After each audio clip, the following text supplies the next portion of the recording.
apologize, guys. Apparently StreamYard does not get their shit together. I actually did send them a message to be like, hey guys, you need to fix your shit. I don't appreciate the buffering. I don't appreciate it. Huh. Okay, so here's the thing, right? By the way, today is National I Didn't Do My Makeup Today face.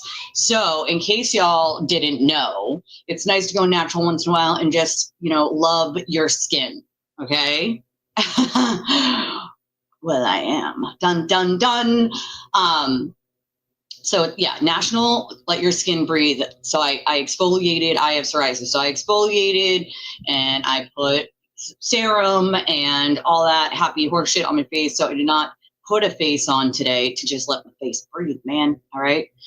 Funny enough, my husband's always the one who's like, you don't need makeup. There's no reason for it. But I'm a woman. I like it. And it enhances your beauty, It just does.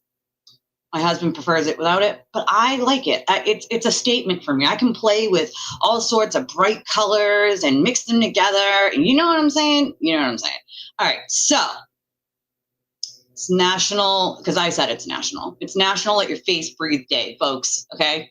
So this is my natural, no makeup, let your face breathe look, okay? Don't judge me. Also, hopefully by tomorrow, I know, Leah, I apologize. Listen, she sent me so much hair dye. I should have already done this. I have been so busy that I feel like I haven't had a chance to breathe. But hopefully by tomorrow, y'all won't see none of these grays no more. And actually, when I was in New Hampshire, some lady, actually, I swear, hand to God, I went in to get a vape in New Hampshire, and the lady at the vape shop was like, hey, did you dye your hair that way? And I'm like, oh, no, girl. No, girl. This is my 38-year-old grays. And because my mama went gray early, I'm going gray early. You know what I'm saying? So, well, Lindsay, it's actually not flawless. I use like a half a filter because I have a lot of redness. As you can see, I have a lot of redness here, some redness here in my face and down here. And it's hyperpigmentation. I'm getting older, and I have psoriasis in my skin, but I use a lot of Glow Recipe. I kid you not. Glow Recipe is something I swear by. Skin Ink, Glow Recipe, and Elemis are the three skincare brands that I probably use the most. I use an Elemis exfoliant and my Elemis makeup pads, and it also works as an exfoliant to sort of get all the dirt and dead skin cells off of your face. But I own I'd probably say half of the line when it comes to Glow Recipe, and they have fruit-based skincare products that have a lot of things in them that help with hyperpigmentation. Tea tree oil a lot of the time is thrown in there, and it does smell so good. You are so right, girl. Now, my actual secret is BoxyCharm. I get BoxyCharm. I've been getting BoxyCharm. I paused it for 2 years last year and the year before. This year, I jumped back in because I didn't have a lot of skincare. And if you can't afford really high skincare products for a lower price point, then BoxyCharm is your friend. You can pick 3 out of your 5 products and get a skin boost. So that'd be a 6th product for an extra, I think, $15 a month.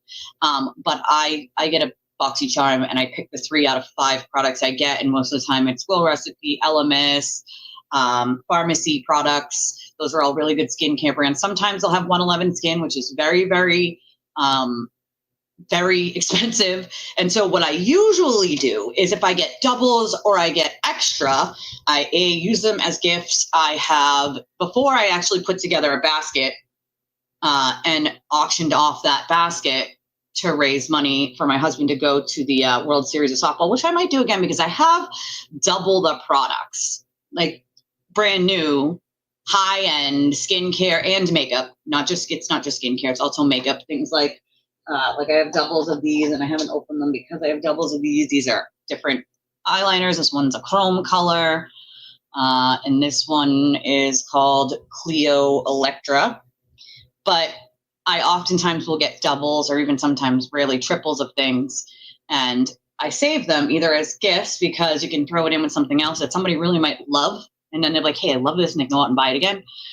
Or things like if I get like I swear by this one for my scalp. It's called Contently, and it's after you get out of the shower, and it's a scalp soothing care treatment because I have psoriasis, like I said, on my scalp. So this is one of the products that I use a lot after I get out of the shower. But I mean, when I say I have an overload of products, I mean an overload of products, but because I use a lot of skin products and a lot of makeup, I like really. So basically, if I get a palette that's all like neutral colors, that's something I would put to the side and I wouldn't really use. I might use that to put in a gift or auction off in a basket. Maybe I'll do that. There's a lot of you women here, and I know you guys would probably appreciate a basket of that kind of stuff. And I do have an overload again of products, but I'm not like I like to use bright colors. I like to like one day I did a whole rainbow thing. Like I just like to use bright colors and mix and match colors. And so if I get things that are sort of earthy tones, I'm not a really earthy tone person, so I won't use it. And some skincare things, because I have an overload of them, I won't open them. And if I'm not going to open them, they're really only good for about 6 months after you open, and there are expiration dates. So if I have extras, I like to try to get rid of them so that they don't, you don't want it to expire, especially a really high-end beauty product that is well sought after, especially for people that, can't afford to buy them, because I'm one of those people. If I didn't get the BoxyCharm, which I will pause some months even, I wouldn't be able to afford it either. I don't pay the outright prices for those. There's no way I could. So when I see something that I really love, that I want to, that I'm almost out of, or I've been out of for a while on BoxyCharm, that will be one of my choices for that month, so that I can, like the Elemis pads. They're called resurfacing pads, and anybody who knows like makeup wipes, makeup remover, I have the balm from pharmacy. I have 2 different ones actually, but that stuff, you just rub it on, it takes your makeup off very easily. But the Elemis resurfacing pads actually helps get off all that dirt underneath and dead skin cells, and it's amazing. Yeah, Ipsy was good, and then it wasn't. I agree. And so the problem is Ipsy bought BoxyCharm. So if you want BoxyCharm, you actually have to go to the Ipsy website. But I'm not a fan of of course I get them once in a while, the little tiny ones, which is what Ipsy does. The little, you might get a full eyeliner, a lip balm, or something like this. And I will say that this one and the lip gloss that Scorpio got me, I freaking love. Okay, this one's Wander Beauty. It's called Lip Retreat. It's an oil. But I'm not a fan of the little stuff. Like, you get a couple drops out of it from Ipsy. BoxyCharm's the full size. You're getting the full size of things. As a matter of fact, I'll show you guys. Hold on one second. Yeah, it's green clean. A lot of it's green. A lot of the products I use are green, but not all of them, because, you just can't have it that way.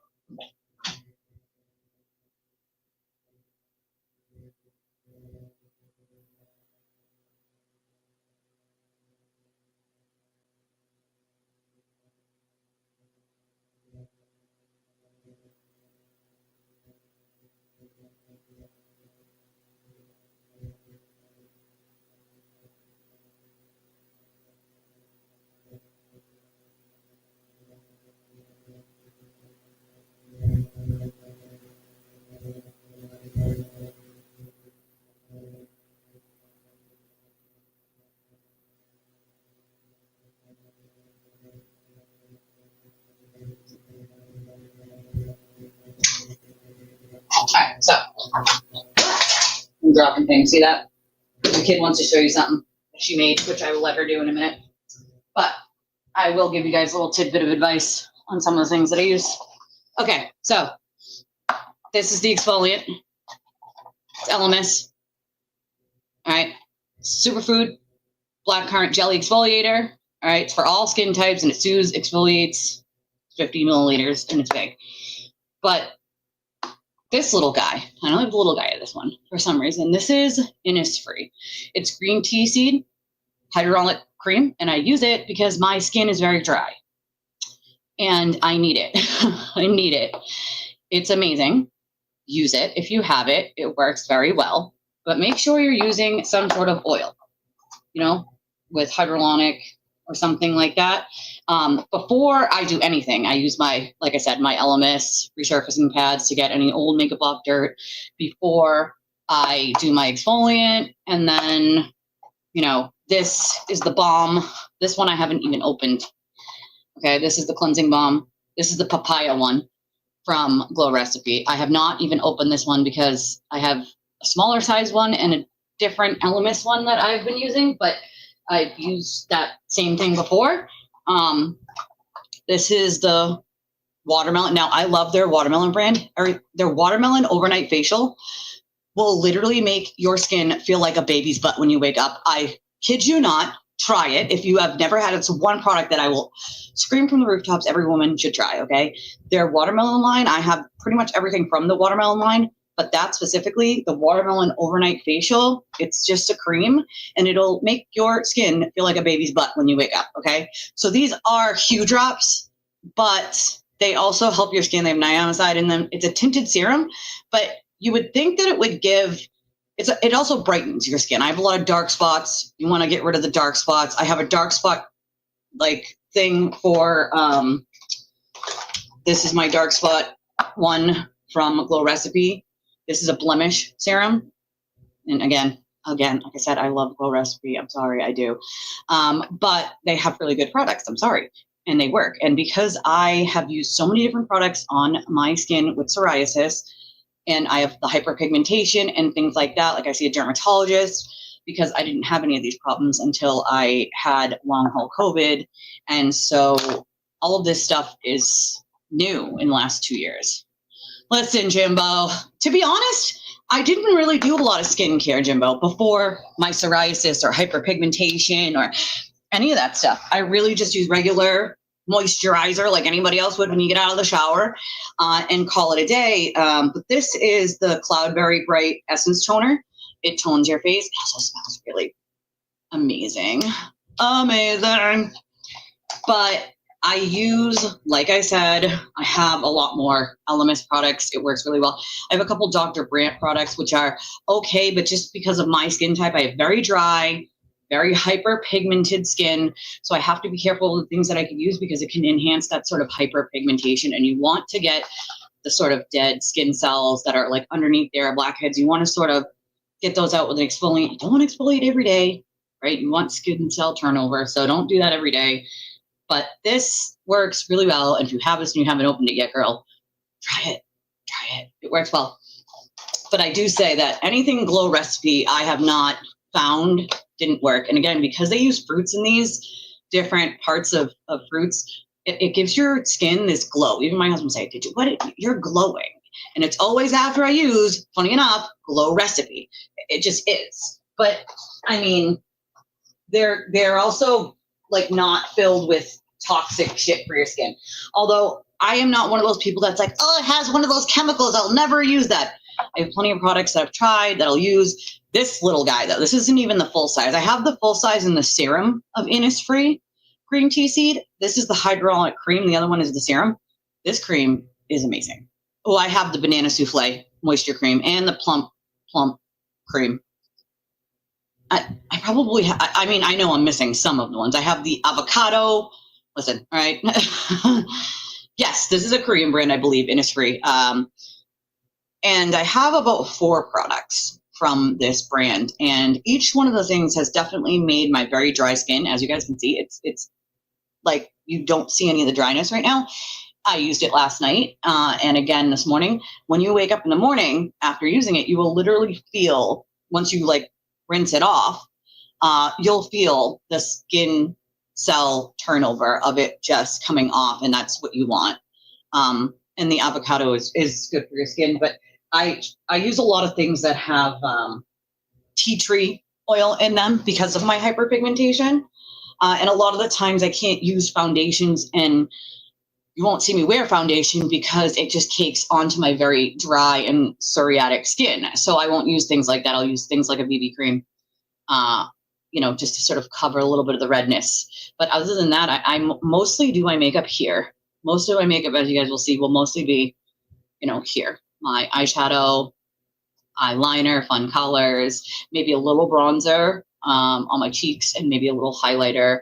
And once in a blue moon, I will contour. But, I don't usually do a lot of that, Skin. I mean, who doesn't love skincare products? I mean, at this age, years ago, I didn't. Like I said, I use a regular moisturizer and called it a day. But after all the skin problems I have now, you have to be very careful when you get older. Ooh, witch hazel. I swear by witch hazel after I had my kids. Okay.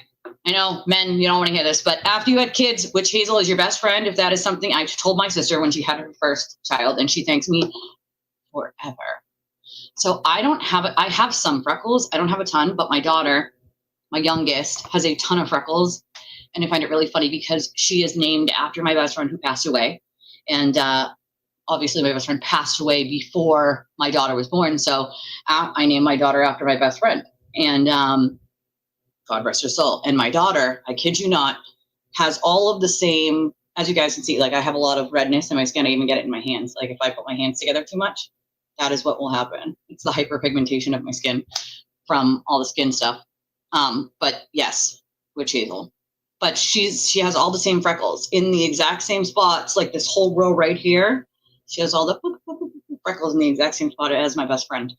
And I try to talk to her a lot about my best friend, who we call her auntie still. And, you know, since she was a baby, I've been telling her, like, when the lights flicker, that's your aunt. And that's been happening to me in every apartment or house I have lived in since she died. And my husband didn't believe in anything like that until he started living with me when we first started dating. And he was like, what in the actual hell is going on? If you just ignore it, she'll just keep doing it. And if you just acknowledge that it's her, she'll stop. And so when it happens, my daughter will be like, Auntie, hi, I know it's you just saying hi, and it'll stop. And she's not afraid. She just, Mommy, the light is blinking. It's Auntie. And, you know, I just tried to talk to her about who she was as a person. Same thing with my grandmother. I talked to my youngest, especially because my daughter was only a month old when my grandmother died. And my grandmother was like my mom. And I talked to her about, you know, who my grandmother was. Same with my dad, you know, like who her papa was as a person. And so it's almost like she knew them in person, the way she talks about them, even though she'd never met them. I just want to keep them alive through my kids, you know? My husband will only use Dove for men. He has very sensitive skin. Yes. I can answer that, Jimbo. Yes. There is Sephora. There's two stores. There's Sephora and there's Ulta. And Sephora actually closed a bunch of their stores. They're actually only open like inside Kohl's, at least here in Massachusetts. I don't know of any still standing straight Sephora stores. They're mostly like a small section in Kohl's. So most people go to Ulta now, but it's overpriced. It's overrated. You can get pretty much anything that was sold there cheaper somewhere else. Even people who get it like in a BoxyCharm and resell it because they're never going to use it and it hasn't been open, they're selling it for a third of the cost of what you can buy it at Sephora for. So I really have no reason to go into a Sephora ever. I know that in other states there are, but in our state, there's no single standing stores anymore. They're inside Kohl's now, and they're only like there's a little section. Way overrated. I actually have ever only ordered from Sephora one time in my life. Everything else that I have gotten has been from a beauty box. And if I've only ever needed to repurchase like a handful of things because they kind of recycle them in other beauty boxes. So if something you like comes out this month and you use it up, 3 months later, you'll probably see it in the Allure box, or you could get it on sale in the FabFitFun sales. FabFitFun is one of my favorite boxes for my birthday last year. I got a year. So 4 boxes, you only get one every 3 months, 4 boxes. So mine runs out in the winter this year. But I absolutely love FabFitFun because you can get things like salt, pepper shakers, pans,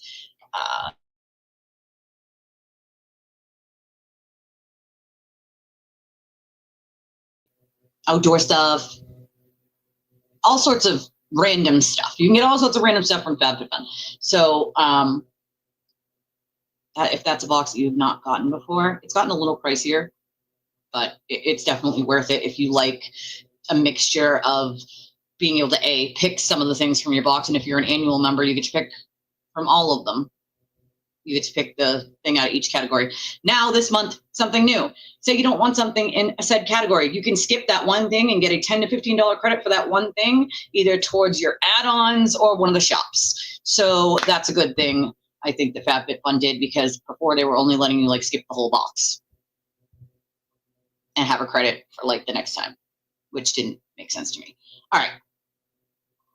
It is expensive, but if you do the yearly, I think the yearly was like $250. That seems like a lot, but it was a gift for me. So I didn't buy it, but it was a gift. So $250, I think it was, for the year. You get 4 boxes, and there's like 7 products in the box. And to be fair, if you get to pick every product out of each category, you end up with way more than $250 worth of product for all 4 boxes. And I've gotten some really expensive items, although there are some things that are very well overpriced that are in the boxes that are like, you know, here's a notebook, and it's a $25 notebook, and you're like, no notebook is $25. Really, it should be like an $8 notebook. So yeah, there are some things, but you don't have to pick that thing. You know, there's a bunch of different things in every category, and you get 7. My little decided, nope, to make y'all this. She drew this. I'll read it for you. Okay.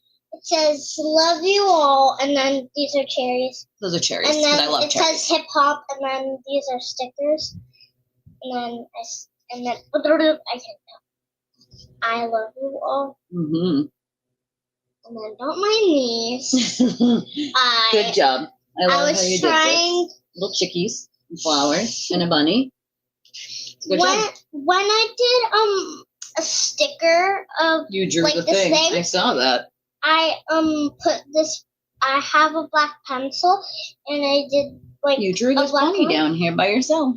No, I had a sticker. Yeah, a sticker and traced it. You did a good job. And this was supposed to be a chicken, but it's a bunny. Thank you, baby. Okay. Bye, down younger. She loves you guys.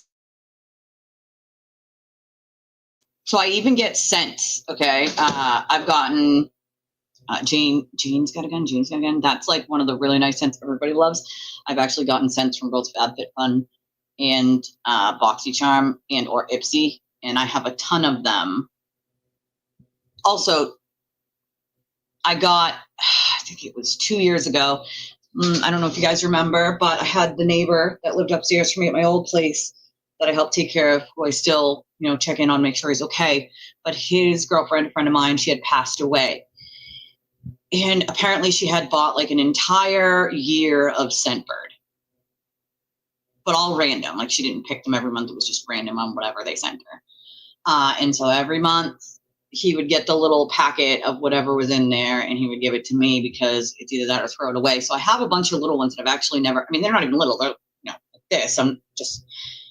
They're in tubes, you know, they're like spray tubes. But a lot of them, really nice smells. So I have tried Scentbird, not through my own signing up, but through that. Irish Spring, listen, it's a good soap, okay? She loves you guys. She does. She absolutely does. She draws you guys pictures all the time. I think it's the cutest thing ever. All right, so I know we went on a little bit of a rant this morning. We did some skincare. We did some of those. All right. So the whole point of this show is 2 things. Epstein, because there's a little sketchy, shady stuff going on. I worked in the DOC. I know exactly what it's like to work in a prison and what the protocols are. And I find a couple things fishy here that we got going on, number 1. Number 2, the grand jury leaker for the Karen Reed case is slated to take her plea in about a half an hour. So that's happening today, my friends. Unfortunately, there are no cameras in the federal courthouses, which really aggravates me because why shouldn't there be? If you're going to allow cameras into the state courts, what makes the federal court exempt from that? And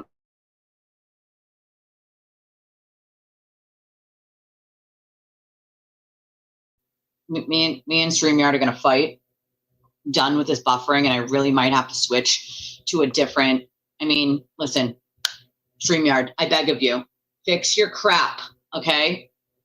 They went up last year from about $20 a month to almost $50 a month. It's like $3 shy of $50 a month now for StreamYard.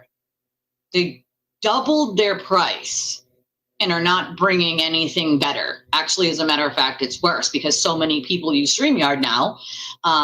Their connection is shit. You know, I've had all of my internet checked. Everything there is working fine. It's not my computer. This stuff is new. Freak helped me get this stuff within the last year. All of it's new. None of it is my old laptop that we can blame it on.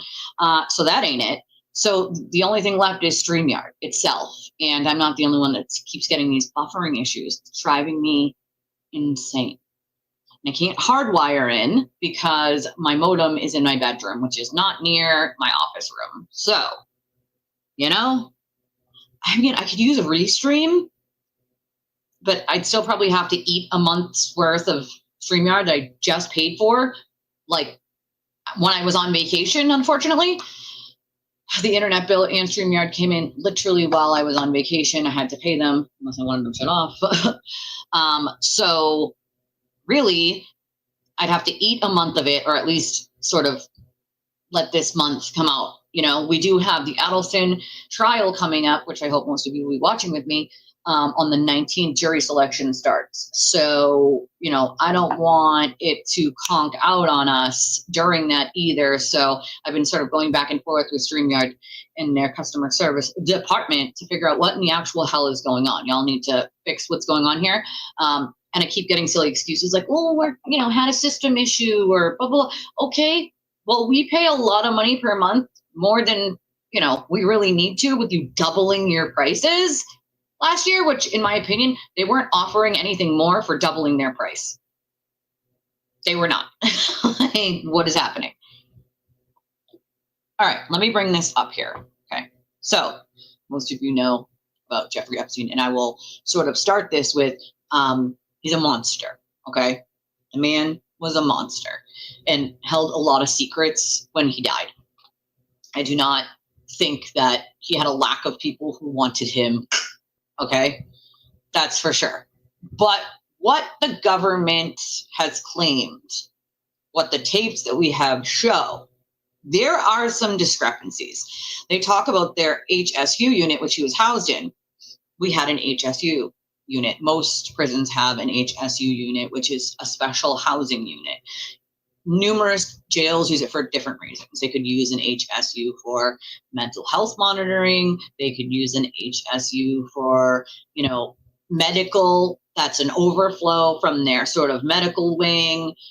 Numerous ways, right? Our HSU unit was really just medical because our whole prison was for the criminally insane. So our protocols were every 15 minutes. Cell checks every 15 minutes. When you're in HSU or SHU units, okay, SHU units usually have cameras in every cell. Why they didn't here, I don't know. But what I do know is this. In an SHU unit, there is a camera pointing at the doors of the cells, 100%. There's also a camera that would show who's coming and going from those units, okay? What the government released not only does not show any of that, because I know for a damn fact there is a camera on that, in that unit going towards where Epstein's cell was. There's also a minute missing, just a minute. Now, the government's explanation for this minute that was missing was, oh, it's an old system from like the 1999 and every day it resets and every day there's a minute missing. That just doesn't jive with reality. Even if it reset every day, it wouldn't have a minute missing. It's just not the way that it works. So there's some sketchy shit going on here. So we're going to go over a little bit of what the government claimed, right? And I found something, again, not from my favorite person with his favorite voice, but from Law and Crime, that I can pause and sort of tell you guys from working in the system myself what doesn't jive with the things that they're saying. All right. This isn't that long, so we'll probably go through it in about 25 minutes, this part of it. And then I'll give you guys what the hell what the discrepancies are here, because when you're housing in first of all, they had this big sign on the wall that said that they needed to do cell checks on Epstein every 30 minutes. Why? Standard protocol for mental health or somebody who is on like a watch is either you're on eyeball, which means there's somebody always outside your cell watching you, or every 15 minutes. 15, not 30, not an hour, every 15 minutes. So they weren't even doing every half hour. As we know, they falsified the records, you know, these two COs, right?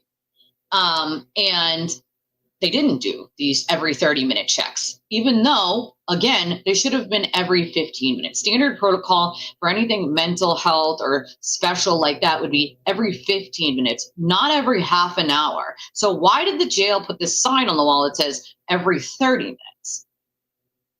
Every 30 minutes is something that we only use when someone's stable, but they wouldn't still be in a unit like that unless it was only for safety. Like they didn't have any suicide, you know, and even for safety, we would bring that down to every 15, because what can happen in 15 minutes versus what can happen in a 30 minutes is a very big gap. In 15 minutes, if somebody tries to harm themselves, we can usually bring them back.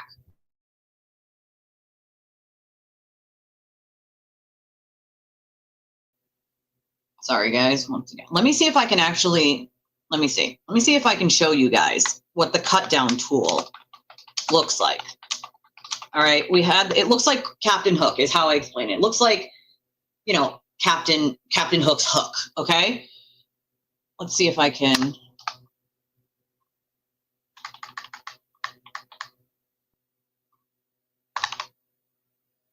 See if there's a picture. Okay, this is kind of what it looks like right here.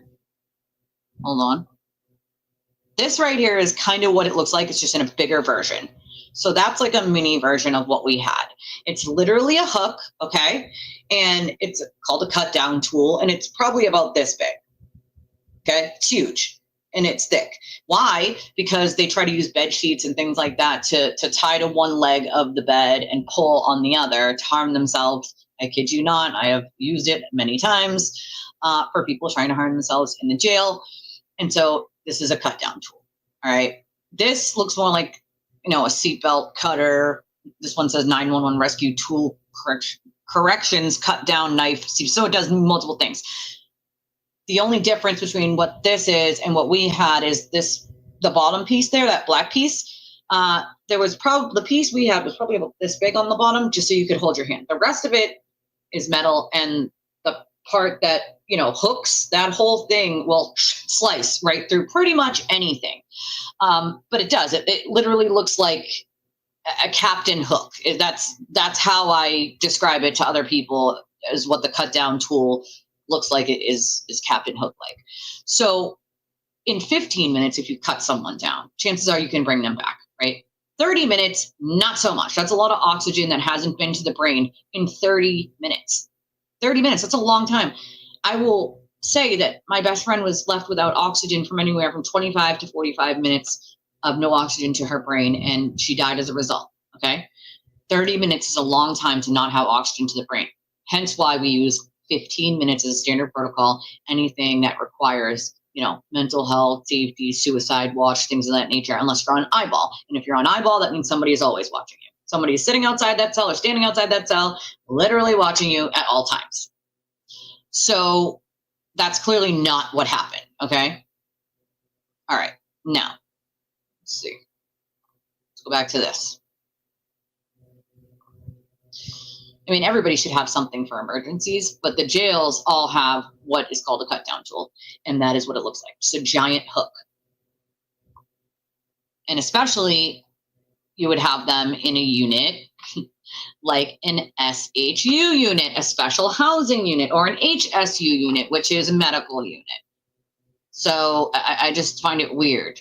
All right, here we go. Footage from the common area of the special housing unit, SHU, where Epstein was housed at the time of his death. That, as DOJ's Inspector General explained in 2023, anyone entering or attempting to enter the tier where Epstein's cell was located from the SHU common area would have been captured by this footage. The FBI's independent review of this footage confirmed that from the time Epstein was locked in his cell at around 10:40 p.m. on August 9th, 2019, until around 6:30 a.m. the next morning, nobody entered any of the tiers in the SHU. During this review, the FBI enhanced the relevant footage by increasing its contrast, balancing the color, and improving its sharpness for greater clarity and viewability. We remember this statement? And then, of course, we know former Attorney General William Barr said in his personal review of surveillance footage, it didn't show anyone entering Epstein's area. Current FBI Deputy Director Dan Bongino echoed that the video clearly showed Epstein was alone. But CBS News has now come forward and has come out and said that its independent analysis of the video that the FBI released is not so clear cut.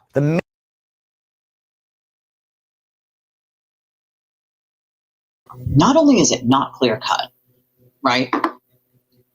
But the metadata shows that it was copied this year. So it's not the original footage.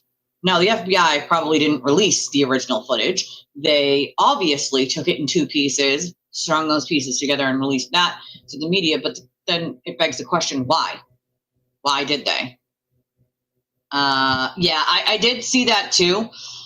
Girl, I was looking for further confirmation on that because it's the only, I only see those people saying it. So I'm with you on that one. I've also been looking into that as well. But, you know, yeah, joining our civil team, I heard the same thing. I don't know why he would. It's kind of strange, but, you know, whatever floats his boat. I don't think his wife would be too happy about that. But hey, what do I know? Maybe she's divorcing him. I don't know. So the FBI, with what I, you know, with the metadata, is that they strung two pieces of a video together, hence the missing minute of it, okay? And the metadata shows it was this year. So again, it happened 2019, so that means it's not the raw footage. Now, why would they need to not give the raw footage? Well, there's a multitude of reasons. One being which, I will tell you this, the DOC will try to cover its own ass no matter what. The DOC is lackadaisical. And when they use excuses like, we have a shortage of COs, or, you know, we didn't have enough staff.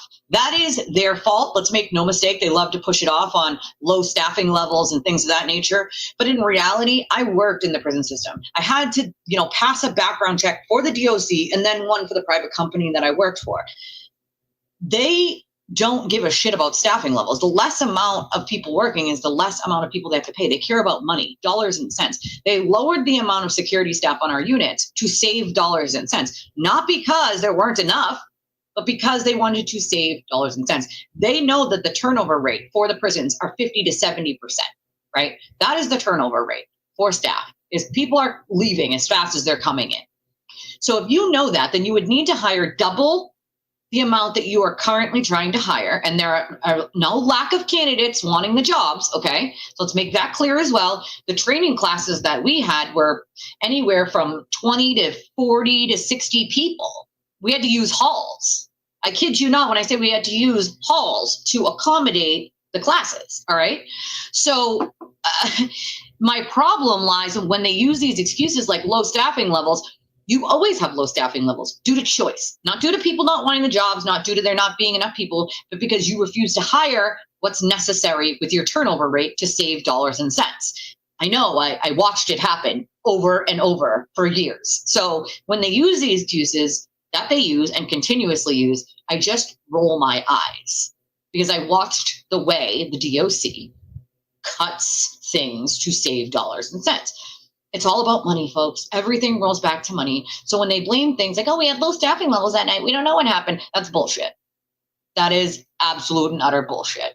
Everything they do is by choice, okay? They could hire twice as many people, but they would have too many people working, and they don't want to pay that many people, so they don't. They keep, so if you need to hire 80 people a month, and you're only hiring 40, even though you have way more than 80 candidates that could be hired, you're still only hiring 40. That's by choice. And that happens year over year over year. They could be hiring 80 people a month. And I'm just using these numbers as examples. And then they would have extra so that when the turnover happens, they're not low staffed. They choose not to because they don't want to spend that money. Okay. When I was out on workers' comp for hurting myself, I had to come back with the boot on my foot. And so when I had the boot, I couldn't work in my unit because they could try to take advantage of that, use my boot as a weapon, et cetera, et cetera. So I worked in administration, right, for those weeks that I had the boot on. And so when I was working in administration, which is not something I normally do, I worked with the guy who recruited people to the guy who hired people, right? The guy had worked for the company for many, many years. He came from Florida originally. He's a great guy. His name was Sean. And he can only do what they'll let him do, right? But I'm the one who went on through all the files. I had to file all of his files, right? So I saw everything and had plenty of conversations with him and other people about, well, why are they doing this and why are they doing that? There was even an investigation at one point for mass health fraud because mass health is paying for some of the things that are going on in the prison that I worked in because some of the inmates are getting, mental health care. Okay.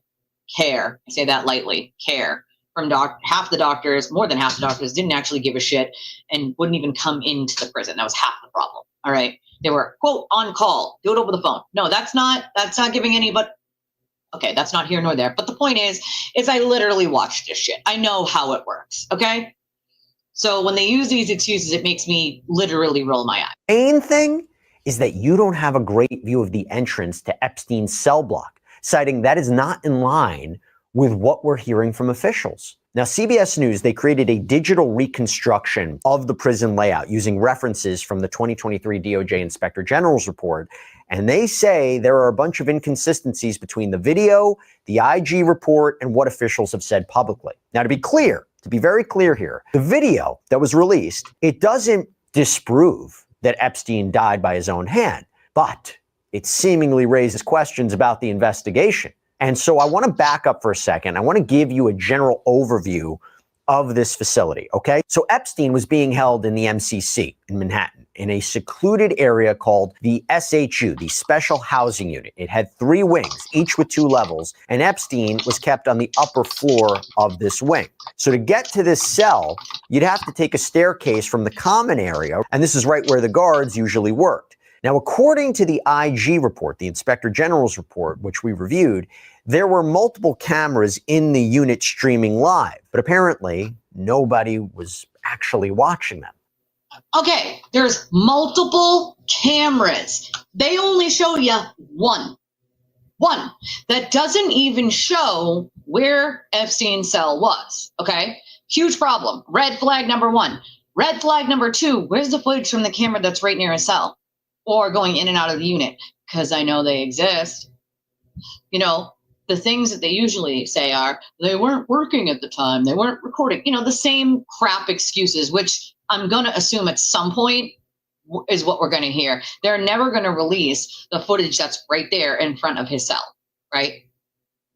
Those cameras are checked, right? The DOC gets checks, okay? Things that they don't even know people are, so they'll know about a week ahead of time that people are coming to do these checks in the facilities. They do checks on the cameras. They do checks on the doors, the locks, the mechanisms on the buttons that make sure that they open and close the trap doors correctly to the units and to the cells. They make sure that our computers are working. They might be old as molasses, but are they working, right?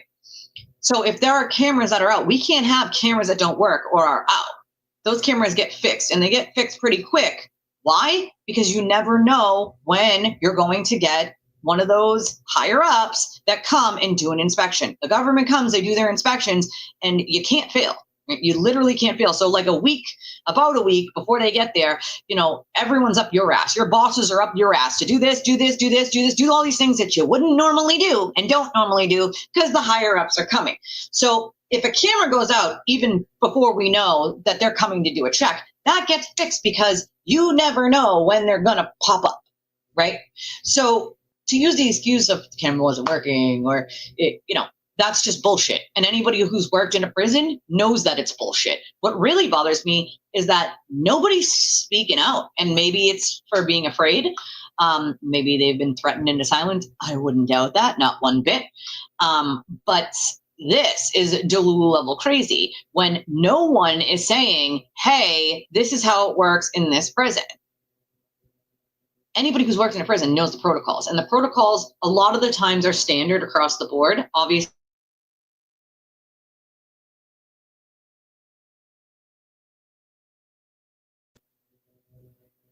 sorry, some things change from jail to jail, prison to prison, but there are things that are sort of standard across the board. And the checks every 30 minutes is usually every 15 minutes. We don't usually do every 30 minutes. That's strange to me, especially if you're in a special housing unit. That would normally be every 15 minutes. Now we had, and it's not normal for every place like that to have a camera in every cell. We did have a camera in every cell because our prison was for the criminally insane. There was a camera in every single cell. So on top of doing the checks, we also had cameras in every cell that if you went into the trap, you could see every camera and every person in their cell, right? So we usually catch anything that's going to happen. You can see them doing it on the camera and rush in and stop it, right?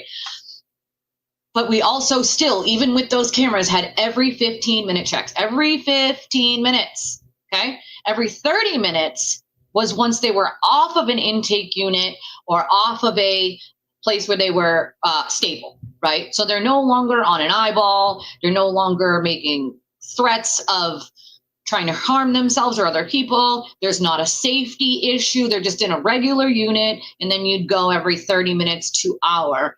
But they still had cameras in the cell, right? Some places do not have the cameras in the cell, which is why those checks every 15 minutes, especially if you're in a special housing unit, are especially important.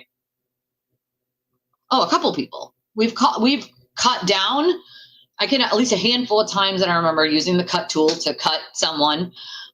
They would use bed sheets. They would use their own clothes, pants, socks. They'd stretch them out to wrap.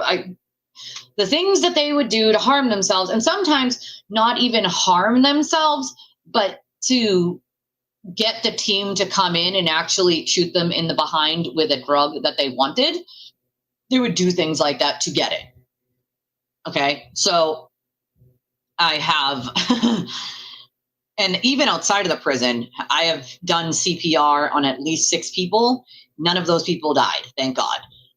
One was in the parking lot. I think you guys told you the story of a 7-Eleven. I went there to get smokes, literally at like 11:30 at night. And the guy in the car, there was like one empty space between my car and this other guy's car. And the guy's like, dude, my friend's so drunk. Can you help me? He wasn't talking to me. He's talking to someone else. And the other person just kind of, ignored him and walked past. And I'm just sitting in my car on the phone with my mother. And I had my window rolled down. It was summertime. And he's like, dude, why are you so drunk? Why are you so drunk? I would have never picked you up at the VFW if I knew you were going to be like this. And he's trying to get the dude out of the passenger seat of his car. And he finally kind of moves his body out of the way. And I look over at the dude and his lips are purple. And I'm like, Mom, I got to call you back. And I hang up and I get out and I'm like, dude, he's not drunk. He's overdosing. And the kid just looks at me in horror. Like this kid clearly had no idea what an overdose meant. So I'm guessing the friend used before he asked this person to pick him up. And then, whatever. So I'm like, you gotta help me get him on the ground. And the kid was very, very tall. So you get him on the ground and these 2 people come out of the 7-Eleven and they're like, hey, I know that kid. And I look at them and I'm like, do you have any Narcan? And they're like, we don't, but we live like 7 houses that way. And there's some at the house. So I asked them to go get the Narcan, right? And so they do. They went down to the house and they got the Narcan. And I'm doing CPR. I'm on the phone with 911. And thankfully, the police station was only not even a mile, maybe a quarter of a mile from where that 7-Eleven is in Whitman. And I'm doing CPR, and the guy and the girl and the guy who had just went and got the stuff come back. And I'm like, somebody's got to switch off CPR. I'm getting tired at this point, and nobody knew how to do CPR other than me. I worked at the prison. I'm CPR certified. So I have it too. I used to carry it when I had a car. I used to carry it in my car, one in my purse, and one in my home, just in case. And you'll never realize how handy it'll be until something like this happens. One time, outside of this time anyway, the ambulance came. And the girl who was with the guy who went and got the Narcan at their house, who was just at the store just to get whatever they were getting, food or whatever, she was like, just tell me how to do it. So I told her how, and switched off with her, and then switched back before the cops get there. The ambulance gets there. They take him, we gave him the Narcan. And I think they told me another 3 doses of Narcan before he woke up in the back of that ambulance. What I didn't appreciate was one of the Whitman cops was a big dick. The guy was an asshole. Now, in Massachusetts, we have a law that if you call for medical, right, doesn't matter who you are, you call for medical, and the cops are not supposed to, run your plate, run your name for warrants. It's called the Good Samaritan law. But they like to ignore that law, which they've been doing for quite some time. So the cop just like assumed that all of us must be friends of this guy, and we must know this guy, and all of us must be drug addicts, right? The cop just assumed. So I'm talking to the first responder, right? And the first responder comes out to tell me, hey, you saved his life. If you didn't do the CPR, it took us another 3 doses of Narcan on top of the dose you guys gave him to get him to wake up. And again, Narcan wears off about after 15 or so minutes, so you can re-overdose at that point, which is why they take you to the hospital to monitor you to make sure you don't, re-overdose. So, we're waiting to give our statements just to the cops, and this an a-hole cop shows up. And this is why I say there are good cops and bad cops, folks. It exists, right? I'm just a random good Samaritan. I just know what an overdose looks like. I work at a prison for the criminally insane. I just came here to get cigarettes. I was literally on the phone with my mom. I do not know any of these people, right? The guy at 7-Eleven knows me because I go there daily. It's right near my house at the time when I lived in Whitman, right? So again, Good Samaritan law. Good Samaritan law says that you can't, as a police officer, start trying to arrest or harass anybody who calls for medical for someone else when it's dealing with overdoses or drugs or whatever. Because what was happening is people were dumping people who were overdosing, and those people were dying and not getting medical help because the cops were then arresting the friend that called for help because they had a warrant or whatever. So that is why they made the Good Samaritan law, so that cops would stop doing that and people end up dead. All right. So there's one cop, just fat fucking asshole, was acting like a dick, bro. Okay. He walks around the front of my car and he starts calling in my plate number. Right. And I'm like, excuse me, can I help you? I go, is there a reason? Now, again, because I know law and I know my rights, maybe I am a pain in the ass, right? I have nothing to hide. He can run it all he wants. It's going to come back to me. It's my car. It's legal. There's nothing wrong with it. But I didn't appreciate what he was doing and the way he was doing it because he was being an asshole, right? And so I go, is there a reason? Like, because Good Samaritan law applies here, just so we're aware. He's like, well, you all, and I go, who?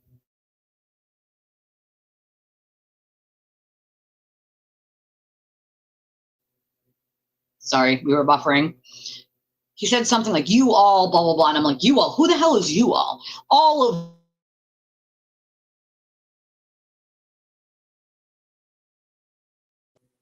God, me and StreamYard are going to have it out in a second. I keep buffering, like, really. Right, I was trying to help, right? That's it. I'm just a Good Samaritan, a random person. I don't know any of these people, okay? I know, and the people who were helping us help the guy only knew of the kid. They weren't like friends with the kid. They just knew of him, right? They knew his name, thank God, so that they could give it to the first responders. Now, I didn't know the kid's name, right? So, and the one friend, obviously, who was in the car with him knew it, but he didn't know what an overdose was. He just thought he was picking up his drunk friend who he hadn't seen in a couple of months, mind you, at the VFW, right? Because the guy was a vet. The kid who overdosed was a vet. So whatever. The cop then looks at me and goes, you know that kid. I go, I don't even know that kid's name. I just pulled in here to get cigarettes. I'm just a random person. I work in a prison. What are you even talking about? He straight looked at me and said, I don't believe any of you. And I'm thinking, is this guy all right, bro? Like, and I looked at him back and I said, I don't care if you believe me. The Good Samaritan law is still a law, sir. And if you did your job, you could go into the 7-Eleven and talk to the clerk there who sees me every day and he can tell you the whole thing that happened. Matter of fact, I'm pretty sure it's on video. So at one point, right, another officer comes from like where the back of the ambulance was, and I called him over and I go, listen, can you deal with your buddy here? Because I really don't appreciate it. I said, am I free to leave? Because now I feel like because I helped someone, he's now treating everybody who helped someone who overdosed as if everyone here is a criminal and drug addict. And I don't appreciate that because that is going to deter people from helping someone who's dying. And that is not okay. That is literally what the Good Samaritan law was put in place for. And the cop looked at me and he goes, I just went in and talked to the clerk And the clerk just told me everything that happened. He just told me that he got out of that kid's car and that all of you are just good Samaritans and that he knows you all because you all come in here daily. We have the surveillance video. And I go, well, maybe you want to tell your buddy here that. And unfortunately, instead of the officer telling his buddy there that, he allowed his little buddy to go on for at least another 10 minutes calling in plates and taking people. I go, am I free to go now? I've given you my name, my social security number, my date of birth.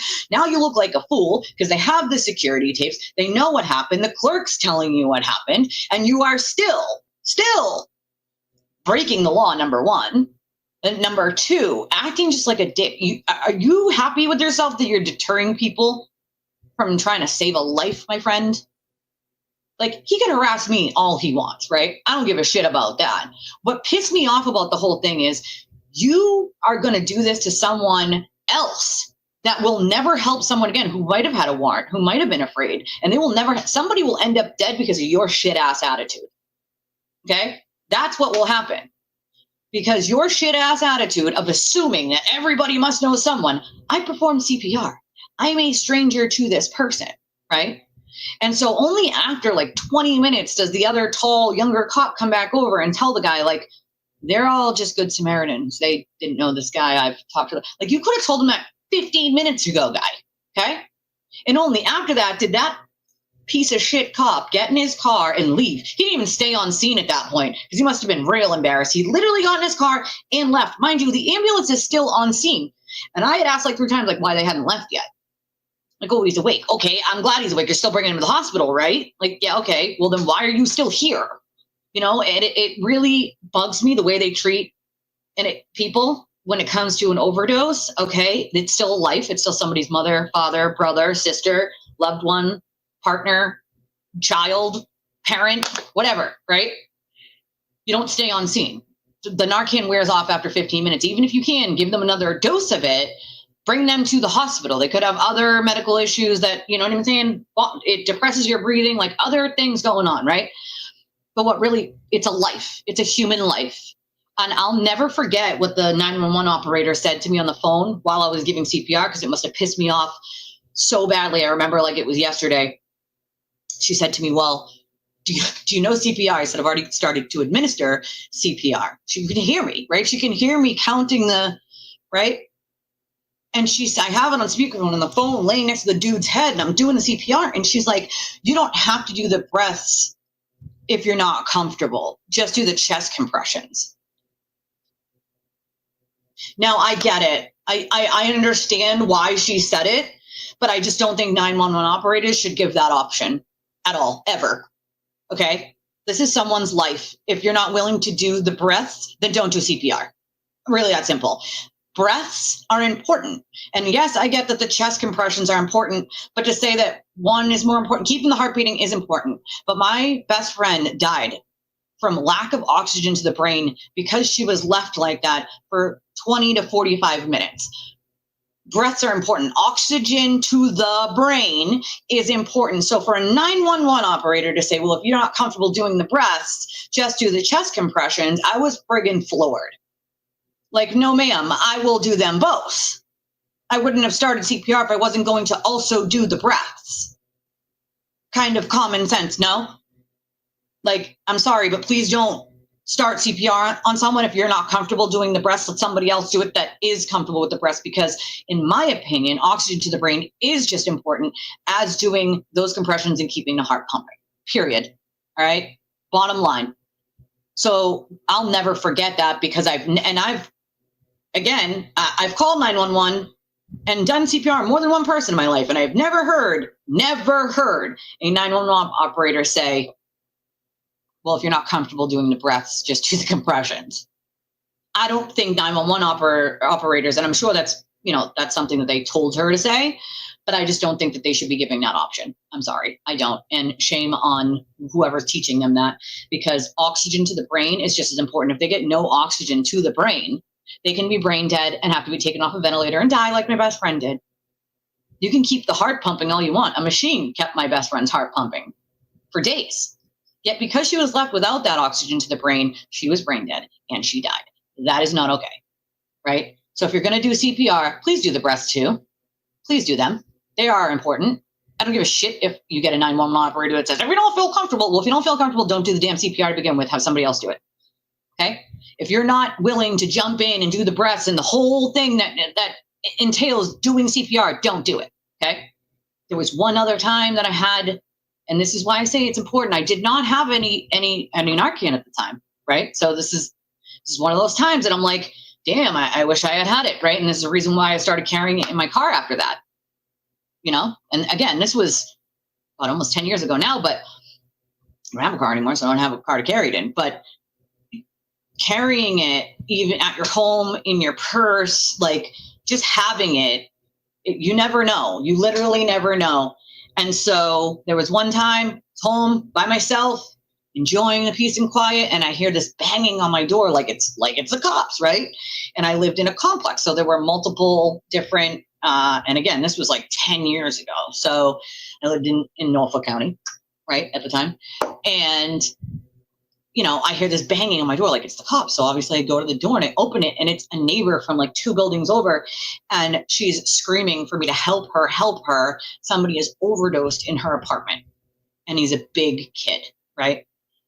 So I had Narcan in my closet near the bathroom. So I grabbed it.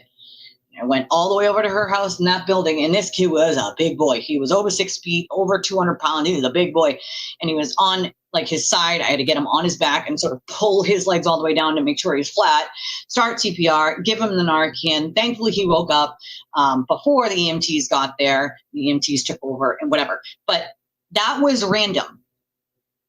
That was random as hell. Like apparently, before she knocked on my door, and again, it was nighttime, so I don't know if people just weren't home, but apparently she knocked on 3 other doors before mine, before anybody opened the door. So she was just lucky at that point that I had Narcan and that I knew what to do, because if you're just knocking on a bunch of random doors, how do you even know anybody knows what to do? You know? That's why I say you never know. Like, I believe in there's a reason things happen. There's a reason things happen. There's a reason why 3 people before me didn't answer the door and I did. Like, I just, you know, you never freaking know. You just never know. But I mean, in the prison, right? So this prison here looks exactly like the prison that we have in Boston called Nashua Street. Although Nashua Street is much taller. Very old building. Okay. Very, very, very old. So everything inside of it is old. The prison I worked in, also old. Lots of things in there. Very, very, very old. There's even like mold, like we're talking old, all right? The buildings are old. A lot of them are very, very old, right? This right here looks like Nashua Street. It just does, okay? So I know what we're talking about when we're dealing with the prisons that are this old and like systems that are this old. But what the FBI is saying doesn't jive to what we know to be the truth. At least anybody who's ever worked in the prison system should know some of these things just don't jive. There's always a camera coming and going when you're entering or exiting a unit. Period. In every prison. No ifs, ands, or buts. It's there. Okay? So and also you're going to have cameras that have like that. We used to call it the bubble. Okay? So it's usually a giant bubble, a black bubble in the middle of a unit that has a camera that, you know, can see all the way around. Okay? As COs or people who work in CO positions that don't have the title of CO but does the same thing. So if you work for the DOC, they call you COs. If you don't work for the DOC and the DOC contracts their prison out to a private company like mine did, then they give you a different title. Same job, different title, right?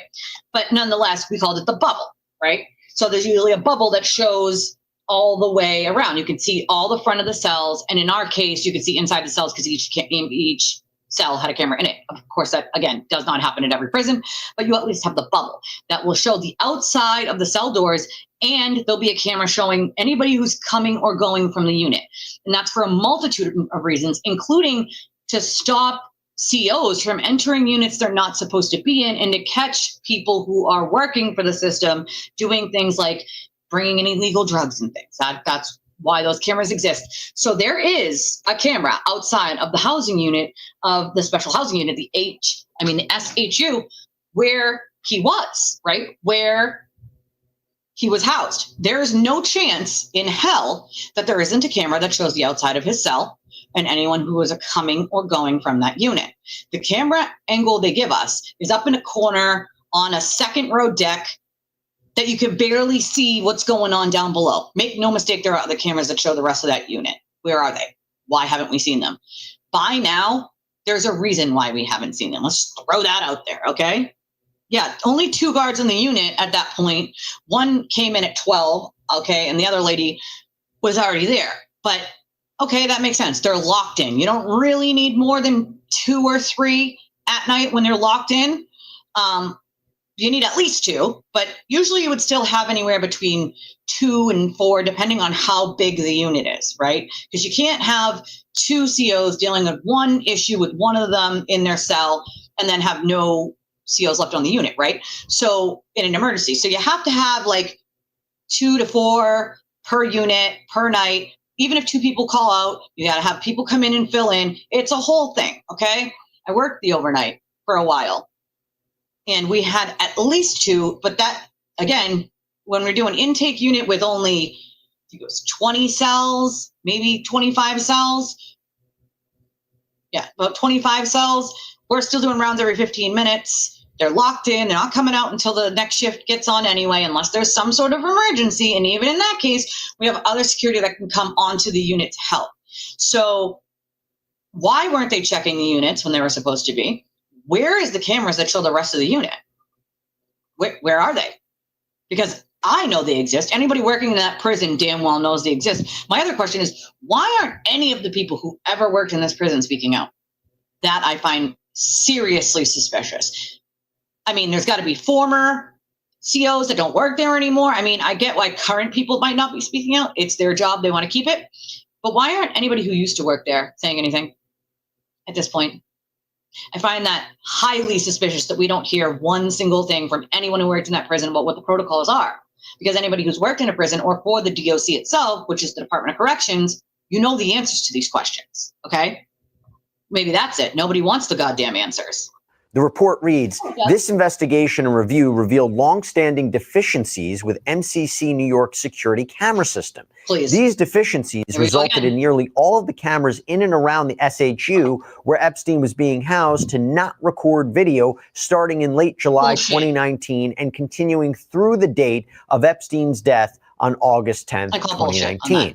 According to forensic analysis conducted by the FBI after Epstein's death on July 29, 2019, a disk failure in MCC New York's DVR2 system caused approximately half of the institution's cameras, including nearly all of the cameras in and around the SHU, to display only a live video feed with no video recording. All bullshit. MCC New York personnel did not learn of this system failure until 11 days later on August 8th, 2019.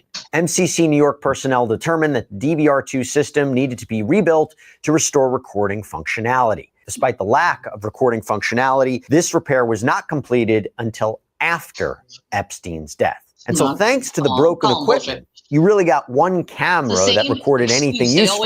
That single camera caught a slice of the common area, just a bit of the officer's station, and a small section of the stairs apparently leading to Epstein's cell. Talking a video like this, let me tell you real quick. We here at Sidebar, we produce so many video clips a day, and we use a platform called Opus Clip. If you're interested, if you're on social media and you want to learn more about how to give it a try for yourself, go to opus.pro/sidebar to start creating your own videos today.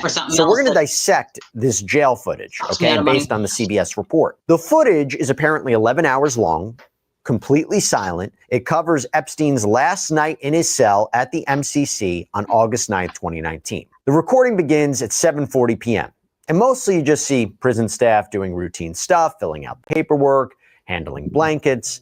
And in the back there, you can see the officer's station where we know 2 officers who have been identified publicly were working.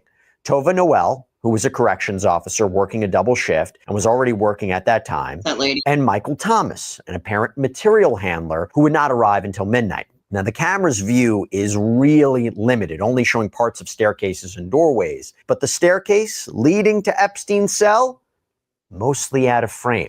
At about 9 minutes into the video, according to the report from the Justice Department Inspector General, Epstein himself only appears once, walking with an officer back to his cell. And the camera misses some critical areas like the entrance to his cell and the main entrance to the special housing unit. Now remember, Dan Bongino, he told Fox and Friends that Epstein could be seen as clear as day walking alone. But here's the thing. This appears to show Epstein walking towards stairs with his escort.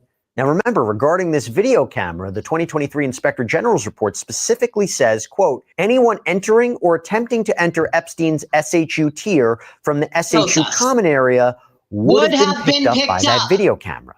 But with the way this camera is positioned, this is a different we camera. don't actually see Epstein take the stairs here or any sort of path between the entrance to his cell and the stairs. Camera. Now, at one point, there's an orange figure or an orange object that we see emerge and walk towards the stairs where Epstein's cell is, but it's not clear what that is, who that is. Now, per the Inspector General report, one of the on-duty guards, Tova Noel, said she conducted rounds through each tier in the special housing unit and went to Epstein's cell where she saw him lying on a mattress on the floor, which was typical for him, she said. And you can see a figure believed to be her making her way in that direction, but you don't really see her climb the stairs. And what's alarming about this is that rounds were supposed to... Now, here's the weird part, right? I see a clip of where she claims, right, this CEO claims that she's bringing like blankets or whatever to the cell.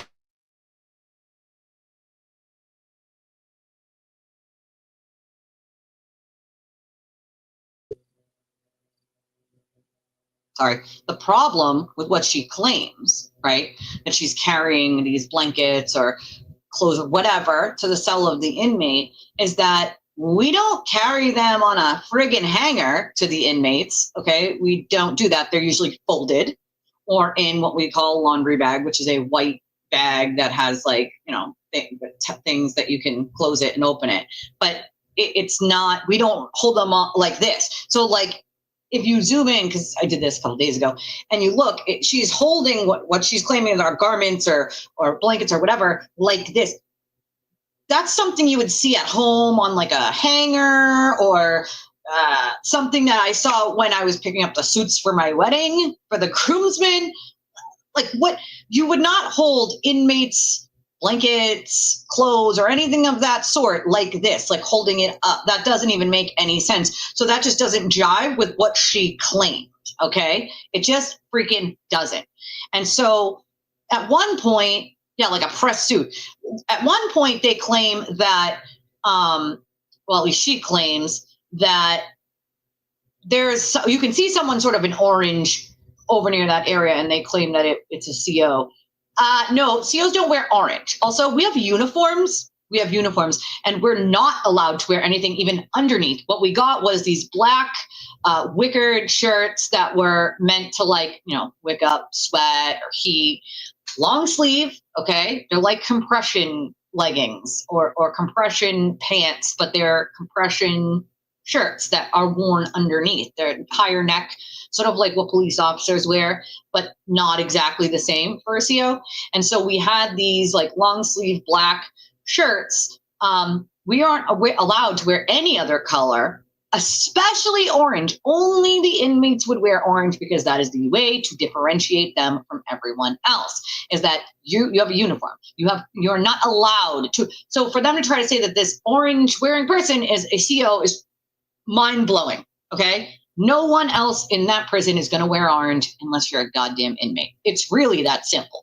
I mean, that's basically like telling people you didn't see what you saw. What you actually saw was X, Y, or Z. If somebody tells you that you're not seeing what you're actually seeing, you're not hearing what you're actually hearing, you should question their, you know what I'm saying? Especially if you know the context. Remember, people can oftentimes pull things out of their context and say, this is what it is, when it's actually not that. In its context, it's something completely different. So you got to be careful of that too. Just be careful, crazy people are all around. You know, a thing these days.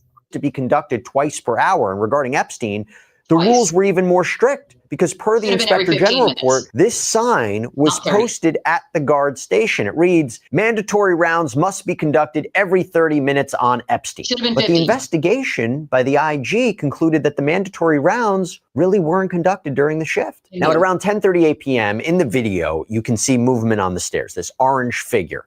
Or an orange object. And the Inspector General report reveals that someone was over there carrying linens to the stairs.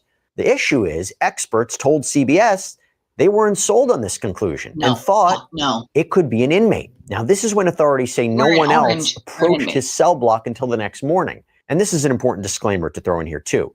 While this video does not give us any reason to believe that anyone did approach his cell block after that timestamp, this very obstructed view that we're given does raise questions as to whether anyone did use the stairs after 10:38 p.m.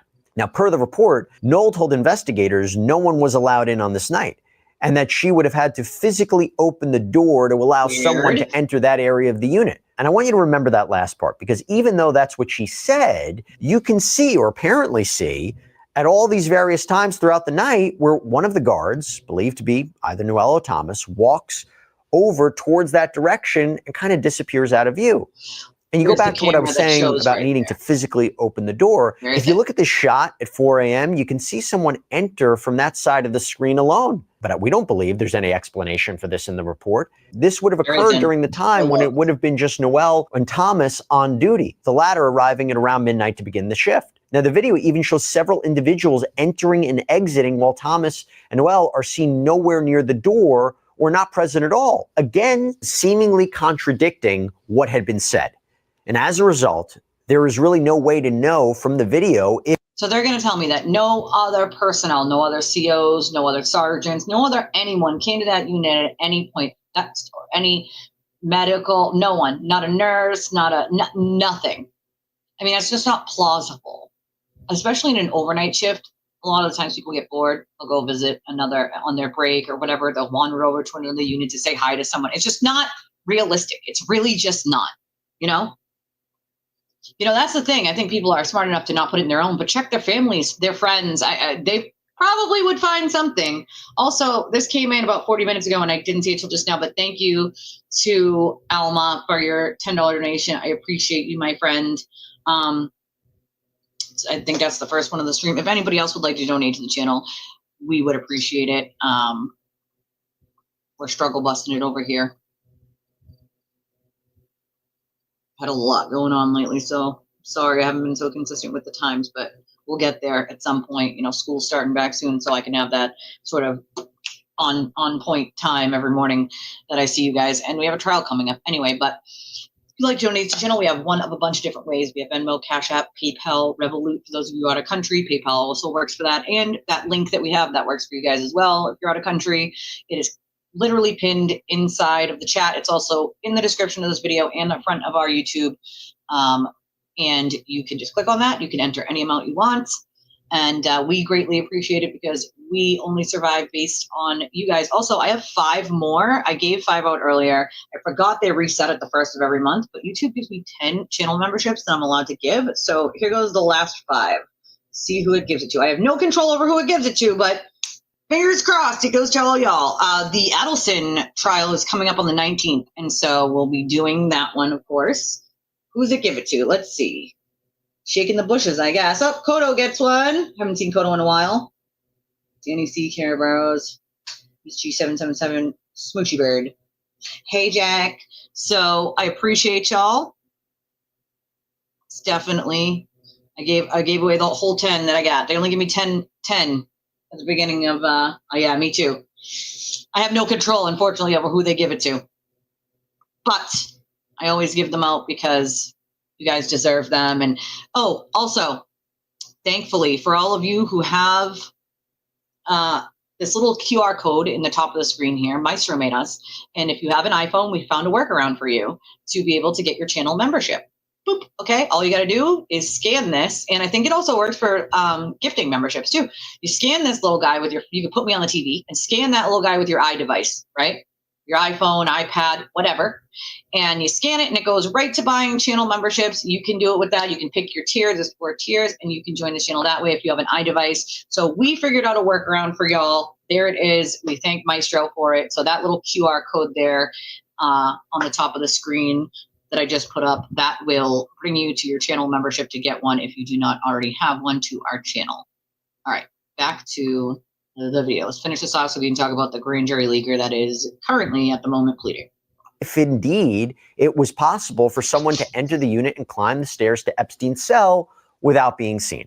Now, there's a few other noteworthy things in here that we have not touched upon, and one of which you've probably been waiting for, the missing minute of footage that everybody has been talking about. And we're going to get to that. But first, let's take a closer look at something else that happened before midnight in the 11th hour. At the 11:21 marker, you can actually see a mouse cursor appear on the screen. That raises questions about whether or not this could have been a screen recording as opposed to the actual true raw video. CBS reports that experts told them this video's metadata revealed that this video was generated in May of this year. And furthermore, one expert, Jim Stafford of the Eclipse Forensic Services, said the metadata was likely a screen capture and not a true export of the raw file. And experts further told CBS that there was a shift in the frame aspect ratio. That means the ratio of an image's width to height, meaning this could even have been two clips stitched together. That's what it means. Instead of raw rolling footage. Correct. Okay, now on to the part that you've been waiting for, the missing minute of footage. Okay, so right here at 11:58:58, you'll see the footage jump right to midnight, skipping to 11:59. Attorney General Pam Bondi had said that that skip was caused by the camera resetting itself at midnight, saying at a press conference, there was a minute that was off the counter, and what we learned from the Bureau of Prisons was every night they redo that video. It's old from like 1999, so every night the video is reset, and every night should have the same minute missing. So we're looking for that video to release that as well, showing that a minute is missing every night. They'll never show that. However, according to CBS, a government source told them that Pam Bondi was incorrect in that assessment. 100%. And we don't have any additional video. And now we're hearing that the FBI, the DOJ, the Bureau of Prisons may have a copy of this footage that is full, raw, unedited. But why have we not seen this? That's unclear. And importantly, no missing minute or skip in the footage was documented or appeared to be documented in the investigation by the IG. Both Tova Noel and Michael Thomas, they were charged with falsifying records. Those charges were eventually dropped. They didn't do their rounds. No higher ups or BOP officials were ever held accountable. The FBI closed the case, saying the video supported the medical examiner's ruling on Epstein's cause of death. But as we've just shown you, the footage, does it 100% prove no one entered Epstein's area undetected? That becomes a question. And remember these portions that we showed you earlier with guards walking off toward that area? Per the Inspector General report, only 2 cameras in the vicinity of Epstein's housing area were recording. One which we've shown here, but the other, still a mystery. Per the IG's report, this was a camera located in an elevator bay that provided video of the exit onto the facility's 9th floor, and you could see a screenshot of what that camera captured here in the report, but the video hasn't been released. CBS News reached out to the Justice Department, the Bureau of Prisons, the FBI, and the Inspector General for answers on what's in that missing footage, but they say they were given the ring around. A spokesperson for the Inspector General emailed CBS the following statement. The OIG appreciates the careful review of our report. Our comprehensive assessment of the circumstances over the weeks, days, and hours before Epstein's death included the effects of the long-standing chronic staffing crisis in the BOP and the BOP's failure to provide and maintain quality camera coverage within its facilities. As CBS notes, nothing in its analysis changed or modified the OIG's conclusions. Yeah, I said at the beginning, a lot of people had reasons to. Okay, so what do we make of all this, right? Well, let me bring on somebody who knows the inner workings of the FBI, retired FBI. There was a lot of people who had reason to not want that man alive because of the things that he could say. All right. And so whether he himself or someone else did it, I don't know. But what I do find suspicious is the DOC and the investigation that the FBI did. It's suspicious at best. There are videos that absolutely would be working in working order and would show certain things that are just mysteriously missing and gone. Where are they? I've worked in a prison. I know that many other people, especially people who ever worked in that prison, know that this is BS. Why haven't we heard from one single person who worked at that prison? Not even one. Not a single one who worked at that prison has come out and been like, those cameras definitely would have been working and they would have captured this, or this. I find that very suspicious. There are whistleblower laws. Unless they are afraid for their lives, why wouldn't someone come out and say something? Nobody saw nothing. Nobody has anything to say. you kind of got to put 2 and 2 together to be like, yeah, something suspicious is going on here. Now, listen, the guy was a monster. All right. Let's not forget that the man was an absolute monster and belonged in prison for the rest of his life, or the death penalty, whatever they wanted to give him. I'm okay with. An island with people just like him, his own island, so they could just do to whatever they, that would have been all right with me too. Monster, an absolute freaking monster. All right. But bingo, Jack. Too many very important people, influential people, and a lot of money involved in this. There are a lot of things that need to be covered up. A lot of people who are paid to look the other way or help out in some way, and they don't want that information out there in the sphere. That's for damn frigging sure. Okay? Very shady. Extremely shady. All right? Maxwell just moved, right? She was just moved.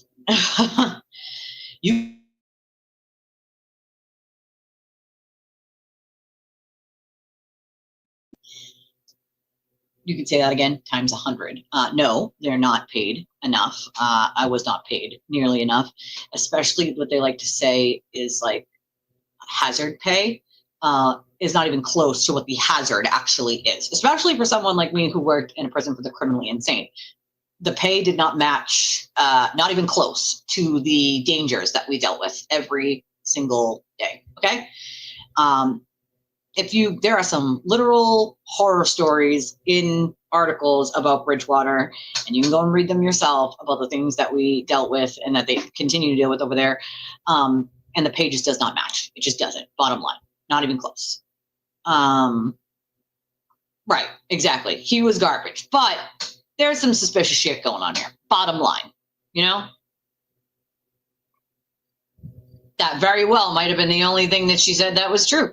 There's also some other shady suicides that, have some questions surrounding them on whether those people would have or wouldn't have, or whether someone just wanted to keep those secrets. One of the big ones to me was John McAfee. Anybody know that one? One of the big ones to me was John McAfee. That man went from here to here. Suicide was not something that John McAfee would have done, and he stated this over and over. He even had a tattoo that literally basically said, like, hey, if I committed suicide, someone else did this to me, I would never. Like, that is real. And the John McAfee thing, that if anything else doesn't make your brain start to think about things like this, John McAfee should. All right, that man went from having a lot of money to having no money to having a lot of money again, and knew a lot about a lot, and hid at some points, literally hid, because he knew people wanted him, and ended up in a different country. And I just don't believe for a second that he did it to himself. I mean, he had some very out there things, but also if you go, yeah, he knew a lot of things. That's the thing. He knew a lot of things that people shouldn't know. And I know people say that like he was a little crazy. But was he crazy? Or were some of the things he said true and people just, it didn't think that it could be true? It's just, you got to really think about some of this stuff do they want people to just think he's crazy so that he doesn't out them and the things that he knew? And do they just use things like, hey, he was on drugs, or hey, he was just, because some of the things that McAfee, put out there were not things that were untrue. And then people called him crazy. And then those things happened.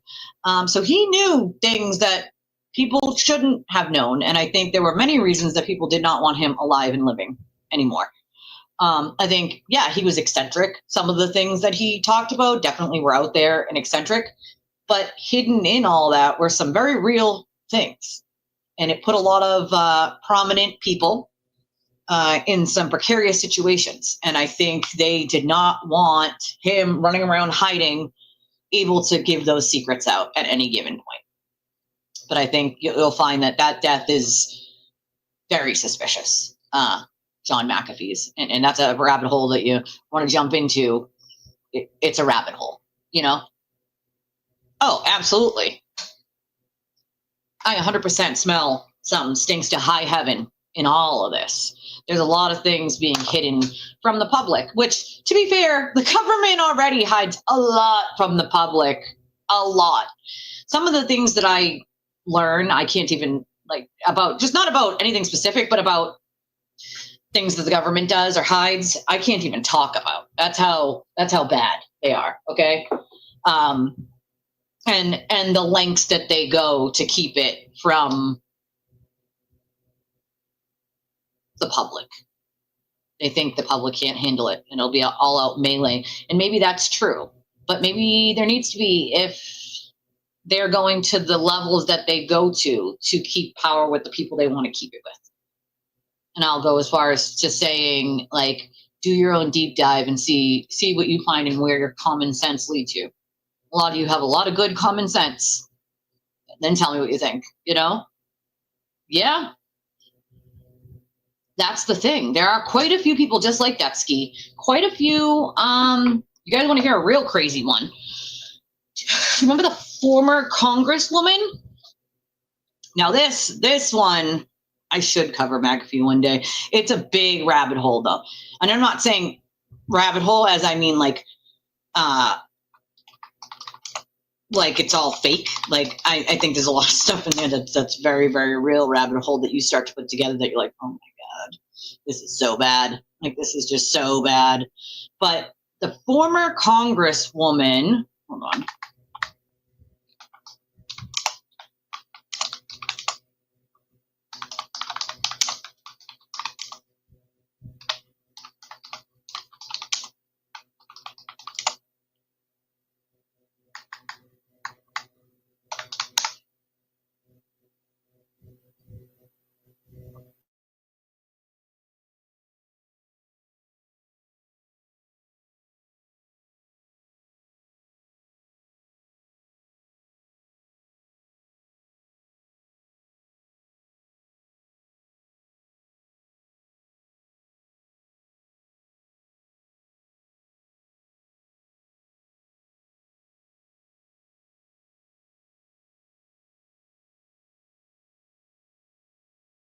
Listen, this buffering is driving me freaking absolutely wild. Okay, Nancy Schaefer, right? Does anybody know who Nancy Schaefer is? Show you a picture of her.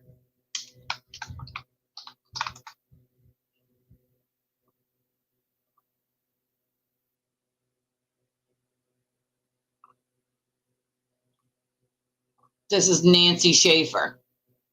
Okay. She was a former Congresswoman who was murdered alongside her husband after being a very loud advocate against child protective services in the United States and how it's basically a racket. Title V funding is basically about how much dollars and cents per kid the government can get for stealing the kids from the family. And, you know, she was very vocal and was making a documentary. Okay, I kid you not, this documentary has never been released, and I will tell you why. She was making a documentary about basically how it's all one big racket, right? How the government benefits off of it and how it's not something that actually is meant for helping children. And I can tell you, as someone who's a former foster kid, that whole system needs to be dismantled and redone. If you were a kid that wasn't abused, you still got the same picture. That's how I knew. But if you weren't abused and then the state takes you into care and then you're horrifically abused in care, you start to question what the actual hell is going on, especially if you're a teenager and you're telling them like, hey, I'm being abused. Hey, can you help me? Look over here. And they don't, and they just ignore you and they leave you there. That starts to, you know, lend some questions as to what the F and F is actually going on, right? So Nancy Schaefer was killed with her husband. They at first tried to blame her husband, said her husband shot her and then killed himself, which of course the family and pretty much anybody else who's looked into this vehemently denies that has anything to do with anything. So this was back in 2010. It says the GBI was probing it. They were found dead in their home in North Georgia, and that they were trying to investigate it as a possible murder-suicide. Nobody with a brain believes that it was a murder-suicide at all. Her husband very much was a part of helping Nancy Schaefer and helping her sort of do her job in speaking out. And she was the only one, since then, who has spoken out about this issue, right? They were currently, at the time, making a documentary about the whole thing, right? About the entire thing, about how it was an entire racket, how bad it was, what dollars and cents were going where and to whom and why, right? All of that stuff. Now, when they started looking into it, most people started figuring out what was right in front of them. All right. She was a conservative. She was an opponent of abortion and same-sex marriage. But again, this was way back. Okay. Nancy Schaefer was a great lady. She served Georgia and her constituents with honor and grace. They knew the couple well. I believe Bruce Schaefer was suffering from cancer. Okay. So they just tried to blame poor Bruce, right? And he might have cancer, so he killed his wife sort of thing, right? Except the problem with that, hold on. The documentary that she made never saw the light of day, and I'll tell you why. Numerous people involved in that documentary ended up dying of very suspicious circumstances, okay? These weren't run-of-the-mill deaths. These people died in weird ways. And the guy that held the documentary, that still had the rest, refuses to speak to anybody until this day. At one point telling people he would like to keep his life. And so he never released the documentary. He will not speak publicly to anyone about it. Or the circumstances surrounding any of it, because numerous people working on that documentary ended up dead. Okay? Hold on. I'm going to find for you guys real quick.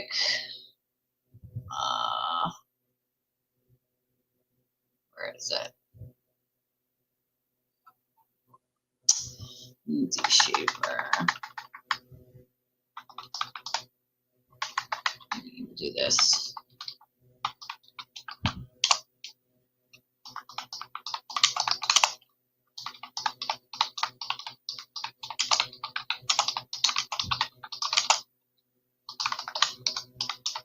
Let's see if I can pull it up this way.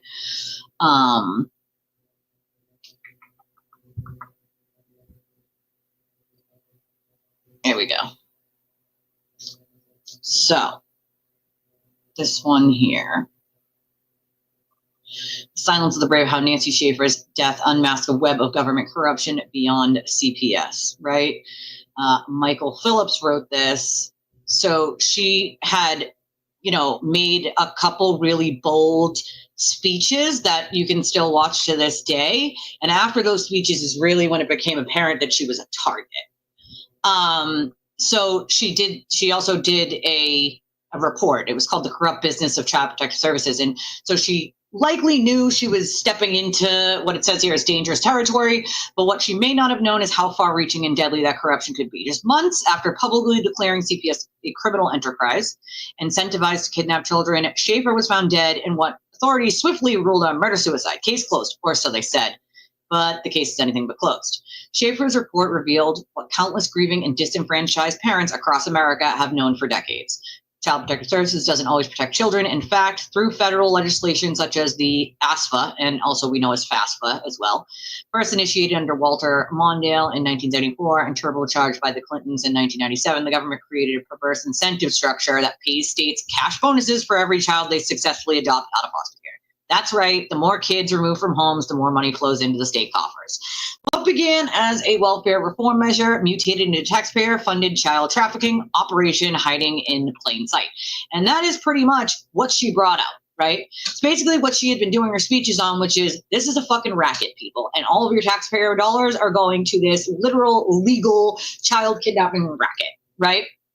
So, of course, no one is going to like her exposing this, especially when you're a former congresswoman. Now, if it was just normal people, because as normal people talk about this every single day, but no one listens, right? So she was a former congresswoman, very prominent family and husband. They knew people would listen. She was making these very large speeches that were being recorded, and she was making this documentary that was with former judges, current judges, exposing this system. This documentary was not allowed to see the light of day for various reasons, okay? This one says, it's not just CPS, the rot runs deep. What Nancy Schaefer uncovered wasn't just about child welfare. It was about the machinery of government itself, a system where bureaucrats, judges, therapists, and nonprofits profit from family destruction.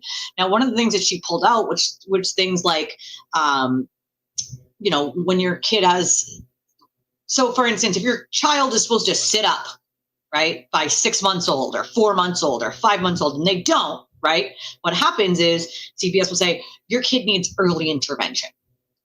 Well, the problem with that is that the state has a contract with early intervention. So they're giving themselves kickbacks by sending families to things that they don't need, including therapists to put children on medication that didn't need said medication. So it went as far as going, you know, things like therapy or early intervention, or like on and on and on with these contracts that the state has, which still exist to this day, I shall say, okay, where these kickbacks are coming from these contracts, all right? Same with judges, which a judge was, I think it was years after Nancy Schaefer died, was caught getting kickbacks for sending kids to a jail that he owned a part of. It's just like crazy, lunatic shit, okay? But again, the government's doing it, so, you know, what can we do, right? Well, she was kind of exposing that, right? So it says they profit from family destruction. The same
God damn it! I've been trying to quiet me. Yep, I was just about to get that. It's kind of like, you know, take care of Maya, and it's unfortunate, but basically Nancy Schaefer got, and I'm like, why am I being like yeeted off my own thing here?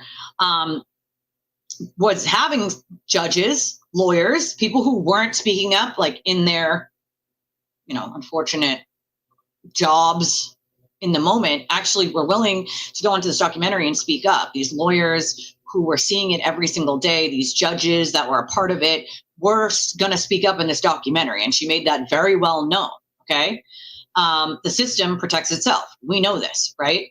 So it basically says she wasn't the only one to pay a price for speaking up, right? That parents who spoke up faced gag orders, retaliatory evaluations, and even jail, which is true to this day.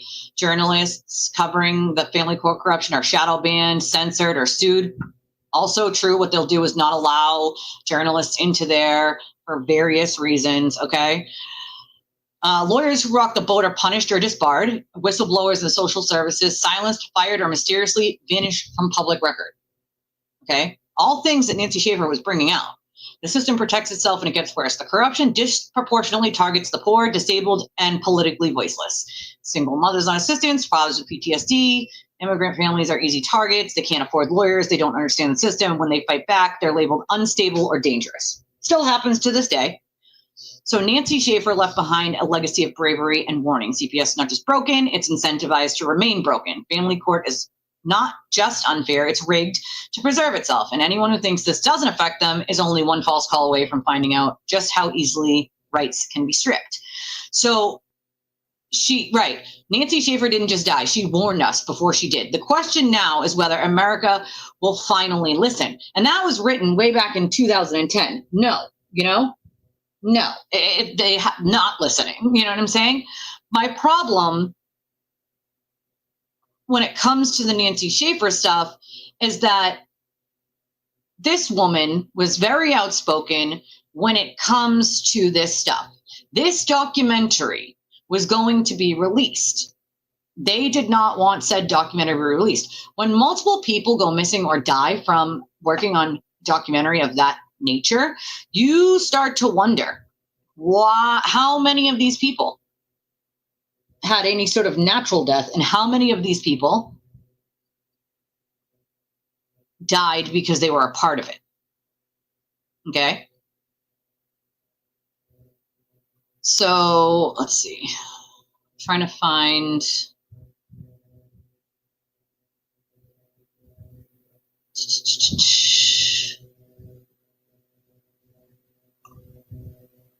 Let me see if this works.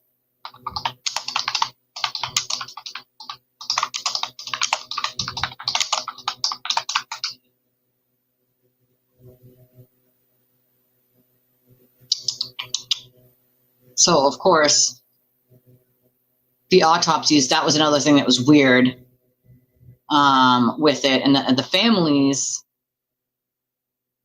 were speaking out, Nancy Schaefer's kids and family.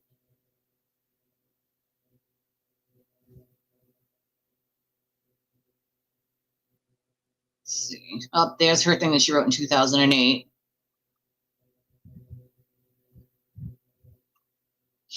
This one. See, I don't know why StreamYard, like, come on, StreamYard, why? Why you be doing this to me? Why? Okay, I'll look in 1 second on the update on that. So this was Nancy Schaefer. Okay.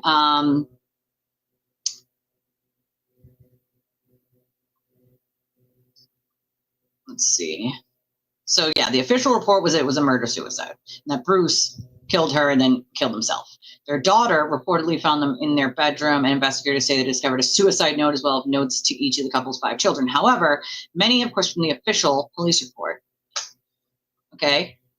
Some experts from Mark Davis's article, and yet people talk about a twosome that was really apart, about a woman who achieved renown for an unapologetic stance against abortion and overzealous child protective services. You hardly ever saw one without the other.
They don't want us talking about this either, I guess, huh?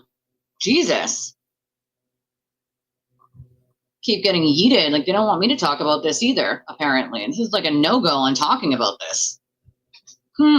Interesting.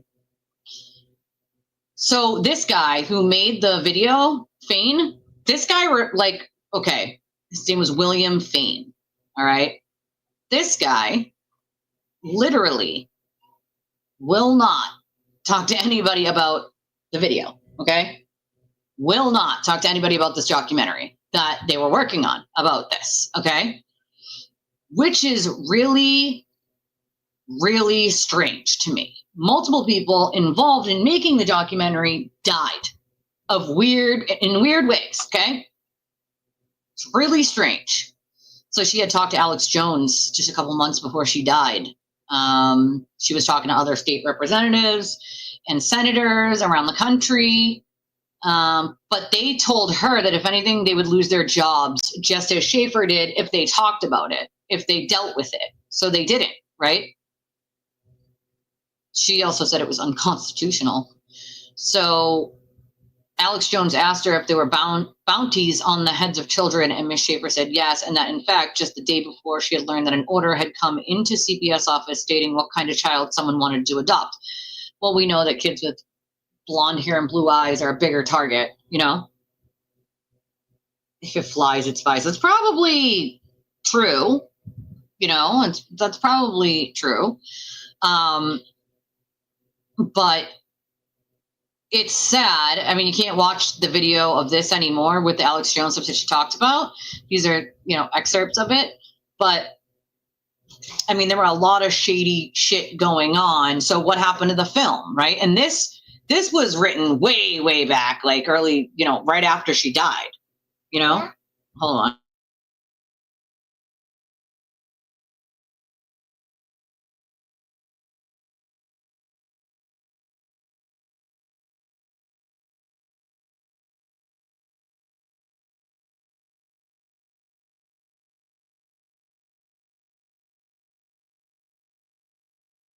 It's super sus, right? So what happened to the film? Now, again, years after all of this, we get more information about people who died related to the film and all that, right? But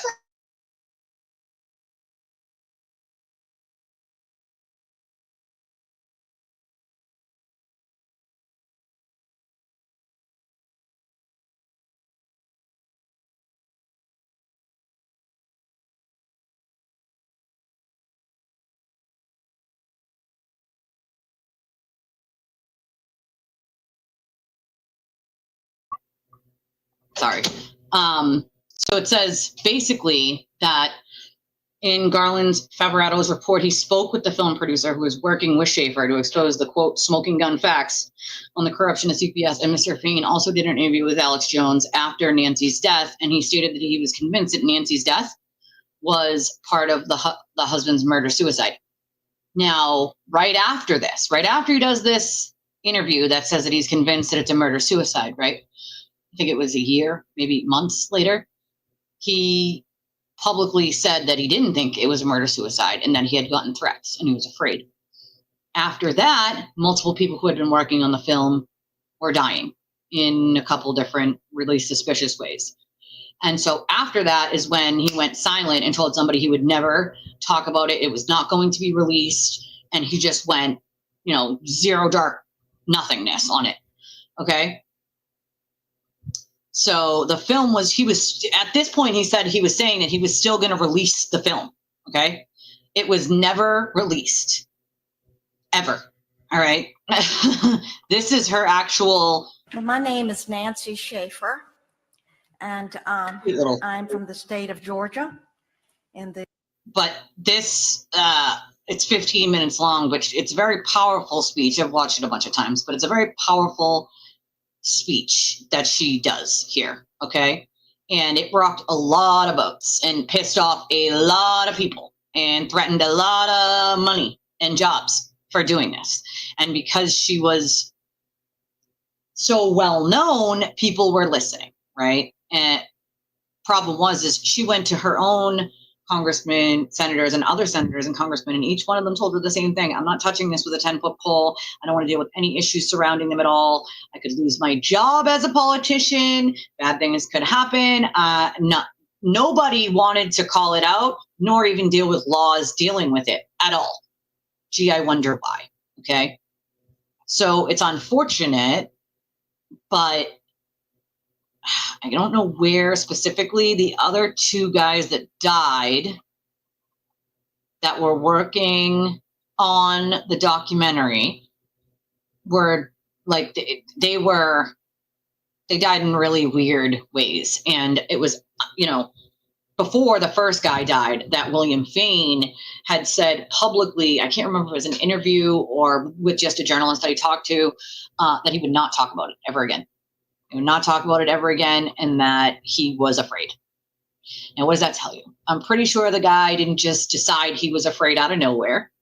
All right. Then these people involved in this documentary that he was still planning on releasing die in weird ways. Okay. That's suspicious as fuck. Okay. All right. Yes, I'm gonna, let me just pull it up. Hold on. Dude, you never know. I mean, the government goes to some serious lengths to do some things. And let's make no mistake about it. You know, they got really upset when the government was exposed for the surveillance they were doing on their own citizens. If you think that surveillance magically stopped, you got another thing coming. It did not magically stop. They still surveil their citizens in a myriad of illegal ways. And they don't care because they're the government. So who is actually going to, you know, who's gonna do anything about it? No one. That's why they don't care, right? All right. Let me see here.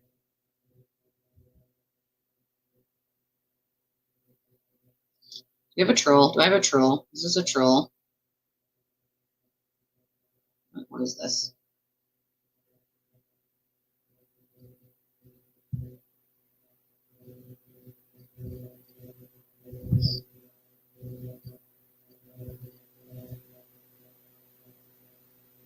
Okay. I don't know what that is. It's a comment on something that someone commented on. Weird. All right. So the update, and here's the problem, is that I have to look at two different things to get this update because, all right, sometimes when you have to get factual information, not people's opinions, okay? We don't want opinions, we want the facts on what happened with Jessica Leslie today, the grand jury leaker, when it comes to the Karen Reed case and the informations that she leaked, okay? So hold on a second. Hold on 1 second, guys.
note to everyone, always advocate for yourself. Don't let somebody try to push you over with things that don't exist. All right. Let's see. Wait a second. Am I seeing? Venmo is down. Temporary outages. This was 11 this morning. It did get one PayPal. It says PayPal and Venmo experienced temporary widespread outages Friday. Okay, this was August 1st, so why am I getting it now? Oh, earlier today too. Logging in, sending and receiving payments were an issue earlier today. It looks like it's not happening anymore, but this was happening a couple hours, 2 hours ago. So I guess if you had a temporary outage on Venmo or PayPal in the last 2 hours or so, check and make sure your stuff went through to whoever you sent it to, because looks like it might not have gone through. CDL. So basically the whole theory on that is it's about investigating the cops is what CDL really is about. It's not, the CDL licenses, they had this whole thing on CDL licensing that the cops were getting kickbacks on. It was a whole big thing for the state police and an investigation that ensued because of it. So CDL licenses are for like big trucks. They're like not, there's over so many 1,000 pounds and you need like specific licenses, right? And so it wasn't about CDLs. This investigation wasn't about the mass depletion and the kickback certain officers were getting or the favors they were doing for certain people for their CDL licenses or whatever. It has nothing to do with any of that. That was really just a fucking excuse to say, oh, it's not about the Karen Read stuff. It absolutely 100% was about the Karen Read stuff. So that's, you gotta fact check. Bottom line is you have to separate opinion, okay, from fact. And sometimes it's a problem to separate what actually happened versus what someone's opinion of it is. And the problem is because we don't have cameras in the federal court, we couldn't just go in and watch what happened with Jessica Leslie, right? We couldn't. So we have to sort of do our research based on someone who might have been there, like a news station, unfortunately. And I don't really trust mainstream media or try to get the documents ourselves afterwards, which, is a whole nother thing. Pacer's a pain in the fucking ass.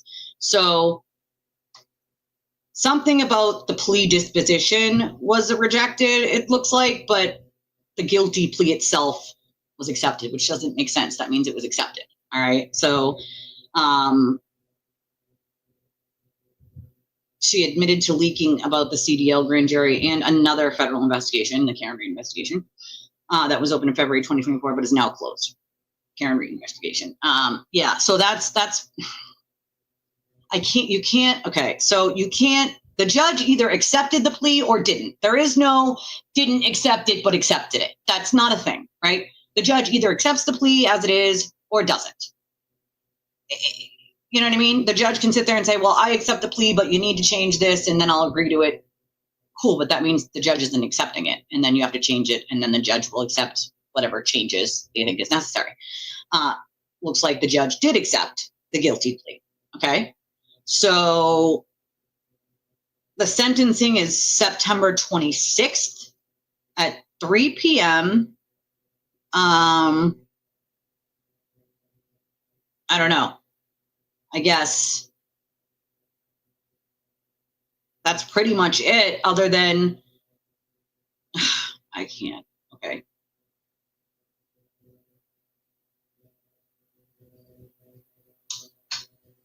All right. I just want to throw this out there.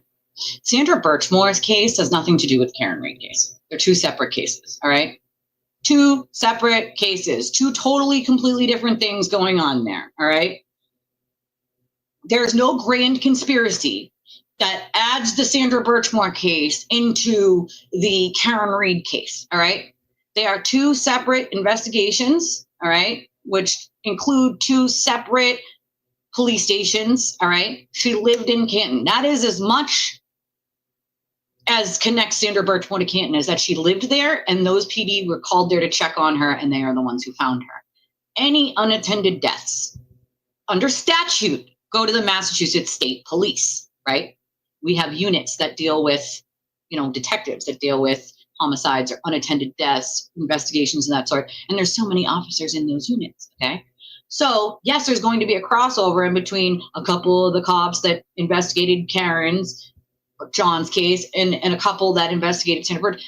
There's only so many cops in the one unit, all right? There is no giant conspiracy that crosses over in between Birchmore and Karen Reed. That's just not a thing, all right? It's not realistic. It's not a freaking thing. There is zero evidence. That is a fact, all right? What do the facts show? Facts show that the Farwells are pieces of human garbage, and that the Stoughton PD absolutely helped groom Sandra Birchmore and ruined her life. But to try to mince the two is really doing a disservice to Sandra and her family, okay, and her friends, because she didn't have a lot of family that's left alive. Missy does a great job of sort of advocating for her in absence of Sandra having a lot of family that's alive. But to try to mix the two, I think, is unfortunate.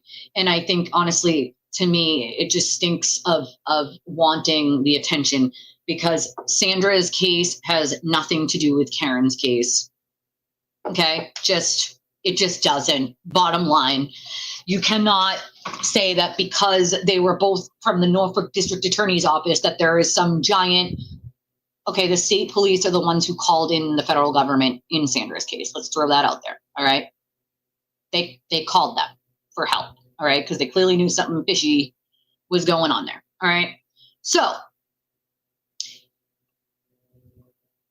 I just want people to start to really think about the things that they hear and read, and whether they make sense or not, and whether there's actual evidence to that, or if it's just being freaking said. All right. I see a large problem with people sort of trying to separate what their opinion and what they think versus what a fact is. Okay. A fact is indisputable. Fact has evidence to back it up. Paperwork, something to back it up. An opinion is something that you and your brain think could have happened, right? Or you draw some ridiculous line that doesn't exist to something that you want it to be because you want to be. Okay, listen, if you want to be part of some grand conspiracy, cool, great, but do it on your own time, because hurting other people with wanting to be part of some grand conspiracy is not okay. All right, it's not. I want everybody to use their brains, tune them in on their own, and figure out what is and what is not. It's really not fair to everyone else when I get a bunch of messages, and I don't normally even address this, but when I get a bunch of messages day in and day out, hey, so-and-so said this, this, and this. I've never seen anything like that. I've never heard anything like that. What is this about? And I have to be like, yeah, that's nonsense. That's nonsense. That's absolute ridiculous nonsense that does not go together. It just doesn't. Lindsay's phone extraction, that happened. That was leaked. 100%. All right. That was leaked. Well, he was already fired. He's trying to, he's suing. He's suing for his job back, essentially. So, I mean, they say it all the time. Proctor and fired from his job, blah, blah, blah. But he's suing to get his job back. So I don't know what they'd be saying right now, but probably talking about the Leslie thing and, you know, connecting all the things, but whatever. Her phone extraction was leaked. That happened. The Norfolk District Attorney's Office didn't do their fucking job, period. Anybody who worked with her extraction, touched her extraction, and nobody, although it is the prosecutor's job to make sure they redact things, right? That doesn't normally, like the cops don't normally do that. That's the cops give the extraction to the prosecutor redacts and gives. In this case, no one redacted anything and just handed over the entire thing to not only the abuser, but a person that you knew would use it to try to hurt someone. That is not okay. Okay. And I think Lindsay's rights were violated. I think the Norfolk District Attorney's Office and the cops involved in that need to be held accountable. I fully believe that 100%, that if you're asked as the cop to just give it to the lawyers, well, if you don't normally do that and you know that there's a process, why would you just do it? Why not be like, hey, I don't feel comfortable. I know you're probably sick and you're in the hospital, prosecutor, man, guy. But don't you need to do X, Y, or Z? I don't want to just hand over something I'm not supposed to. That's not like my thing. Law is your thing. My thing is like, you know, handing over what we got. And your job is to like go through it and give what's relevant, not give what's relevant. The fact that no questions were asked and, you know, Mello was just like, oh yeah, hey, give him the whole thing. And Lieutenant Tully just gave the whole thing. Like, yes, that raises questions as to why the fuck were you so careless? I think it's, they were obligated to return it and destroy any copies and return any copies, which we know did not happen at all, right? We know that there are other copies out there. Mello screwed up big fucking time. And I can't say that Tully also didn't screw up big time. Both of them did. They screwed up. Okay, hardcore. Because I have now, mind you, she gave this extraction willingly. Okay, because there's nothing to hide. So she's like, okay, cool, here you go. Like, here you go. But for somebody to leak 15 years of someone's life, when you're supposed to, that's your job, is to protect their information that has nothing to do with anything. Their pictures of their children, their birth certificates, medical information, any stuff like that is supposed to be protected, right? You're not supposed to have to worry about that being leaked to your abuser or someone you're in a victim of a case in, especially one that more care should have been taken. Okay, especially when you're dealing with someone who posts everybody's information online, doxes them, uses it to harass them. Common sense would say you don't just hand over everything to someone like that, especially things that have literally nothing to do with anything, because it's going to be used to just harass someone, right? More care absolutely should have been taken. 100%. What they did was wrong, okay? And it was more than negligent, in my opinion. Way more than negligent. Because what excuse do you have? But, and I will put a but on this disclaimer, you cannot draw lines that do not exist, all right? We do not know the reasons why. We can speculate until the cows come home why they did what they did, right? But what you can't do is speculate and then throw those reasons in your brain that you have speculated on out into the public realm as if they are fact. That's not fair to anyone, all right? And then when the information comes out in the end and we do figure out why or how or whatever, are you going to go back and undo the damage you did to people that you wrongfully accused, or people that you said stuff about that wasn't true just because you thought it did in your head? Here's the thing, and people ask me this all the time, can she sue over it? Well, I mean, if you have money to sue, I'm sure you can, if you can find an attorney that will, but find me an attorney that wants to take on the government, number one. And number two, find me one that isn't charging 40 grand just up front. And then, you know what I mean? You'd have to have the money and the resources to fight something like that. If you don't, ultimately, what are you going to do? I would never have the money or resources to fight the government over that. And that's not right either. It's not fair. But also, try to find an attorney that will take it. Bet you won't. Attorneys don't want to touch it with a 10-foot pole. And any attorney that would can't. They're conflicted out. So what do you do at that point, right? What can you do at that point? Publicly shame the Norfolk District Attorney's Office? I mean, that's an option, definitely, 100%. I think they have a lot of explaining to do, not when it just comes to handing over Lindsay's extraction, but they have a lot of explaining as to why they didn't protect their witnesses and Lindsay, why they gave some people preference over other people, why some people were more important as witnesses and other people were not. And that's not, their fault. That's the district attorney's office's fault, right? I think, to me, it's very clear that if you're upper middle class, or Hank would have been a great choice. Unfortunately, it's a conflict, so you can't. But you're right. He would have been an amazing choice for that. 100%. I agree with you there, Jane.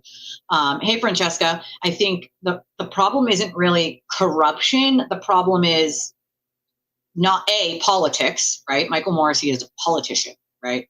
He has been in that job longer than I've been alive, probably. Okay, as long as I can remember, he has been the DA of Norfolk County. But as long as I can remember, there's been problems with the DA's office in Norfolk County. And what I mean by problems is, if you are of a certain stature, certain amount of money, certain class, middle to high class, you are treated differently than someone who is lower income, or what they would call lower class, right? And that is never okay. I don't give what world you live in. That is never okay, because the people who are lower income do not have the resources that someone with middle or high class have. The problem with that is middle or high class people have more connections. They might know this person or that person or this person that maybe someone there knows. And so, oh, well, now you get more than what, you know, someone on a lower class would have gotten. And I do believe that Lindsay was not given as much protection or given the same treatment as everyone else. And that's not right either. Absolutely not right. It's wrong. And my district would have never done that. It's really that simple. My county wouldn't have done that. So again, that's county to county. It's not just the whole state. I mean, I do think the whole state needs an overhaul when it comes to its legal system, for sure. But Norfolk County, you couldn't pay me to want to live in Norfolk County right now. You just couldn't, right? There's way too many issues going on there. Way too many. Way too many. And witnesses don't just stop being protected after a case ends. That's not the way it works at all. Also, there's still witnesses in other ongoing cases, so I'm not really understanding what the actual F Morrissey's office is thinking. But I will tell you this, you guys know I have been extremely vocal about my opinion on Mike Morrissey and how I will never say that I like or I back him. I don't like him. I never have liked him. All right, that's not a secret, and it never has been. But what I will say is we can't call everyone in Norfolk County corrupt because you don't like one person, right? He's not the person that makes every decision in every case, right? That's what you have prosecutors and DAs for, you know, that he might, you know, he has his hands on some stuff, but not every tiny little thing in every tiny little case. What bugs me, I think, is the shit that they allowed people to get away with because they didn't want to do the work, right? Like, oh, well, this crime, this crime, this crime, this crime, and this crime were committed. But you know what? We don't feel like dealing with that petty stuff. To them, it's petty. To the people who are the victims, it's their lives. And of course, it's not effing petty. It's a crime being committed against them. So they take it very seriously, as the victims should. But if you're the DA and you're like, I don't feel like prosecuting those crimes because, well, we're already prosecuting that person for a bunch of stuff and we don't feel like doing the extra work. That's a fucking problem. It's a huge fucking problem. The cops can't do anything, right? They can take the information, they can investigate it, but ultimately charging is up to the DA's office. I mean, you can go in and ask that the person be charged, but if the DA's office isn't asking for them to be charged, there's not a great chance that you'll get them charged. It does happen. It does happen, and you can go in and ask, but you risk a bunch of things when you do that. A bunch of things that would be protected if the DA's office did their job and did those charges instead of you having to go in there and asking a judge to charge. So, I mean, there's pushes and there's pulls, but the problem that I see mostly comes from the Norfolk District Attorney's Office itself. And that is under the leadership of Michael Morrissey. And in my opinion, because he's a politician, he has this grandiose idea that, you know, people will just kind of like move on, forget about it, and reelect him. I don't think there's a chance in hell that he gets reelected. Let's just A, throw that out there. And B, it's awful to say, but someone's got to be held accountable for this shit. All right? Someone has to be. The leaking of 15 years of her life, unacceptable. Huge violation. And not for nothing, but who's ever going to want to willfully hand over their phone ever again in any investigation? And I said this to a state police officer about last November, October-ish. I looked him in the face and I said, you realize that anyone now coming to you guys with any crime is no longer going to want to hand over willfully their phone for any reason whatsoever. Ever. You leaked 15 years of things that had nothing to do with anything. So someone could be tortured carelessly. And you think that anyone's going to want to hand over? I mean, to be fair, the officer looked at me and he said, I totally understand that. I 100% understand why no one would want to. You understanding and the ramifications it has is a whole nother thing, my friend. Okay? A whole nother thing. If it had happened to him or his children or a judge's child, do you really think that if it happened to a Norfolk district attorney's child or a judge from Norfolk County's child or grandchild, that nothing would have been done? Some heads would have rolled. Some heads would have rolled. And that is the biggest problem that I have with this, which is if you're not well connected, right, and you don't have a ton of money, who's fighting for you? Who's fighting for Lindsay? Who? No one in that office is. She's not a judge's daughter, right? She's not of a middle to high class family who has money to fight the government and make them look silly other than doing it publicly. Because if it was a judge's daughter or a district attorney's daughter or assistant district attorney's daughter that happened to after they willingly handed over an extraction, you can bet your ass people would have lost their jobs and someone would have been held accountable legally. Why has that not happened for her? Why has nobody taken the reins on that? I don't even think she's gotten an actual apology, like an actual real apology. And that is not acceptable by any stretch of the imagination.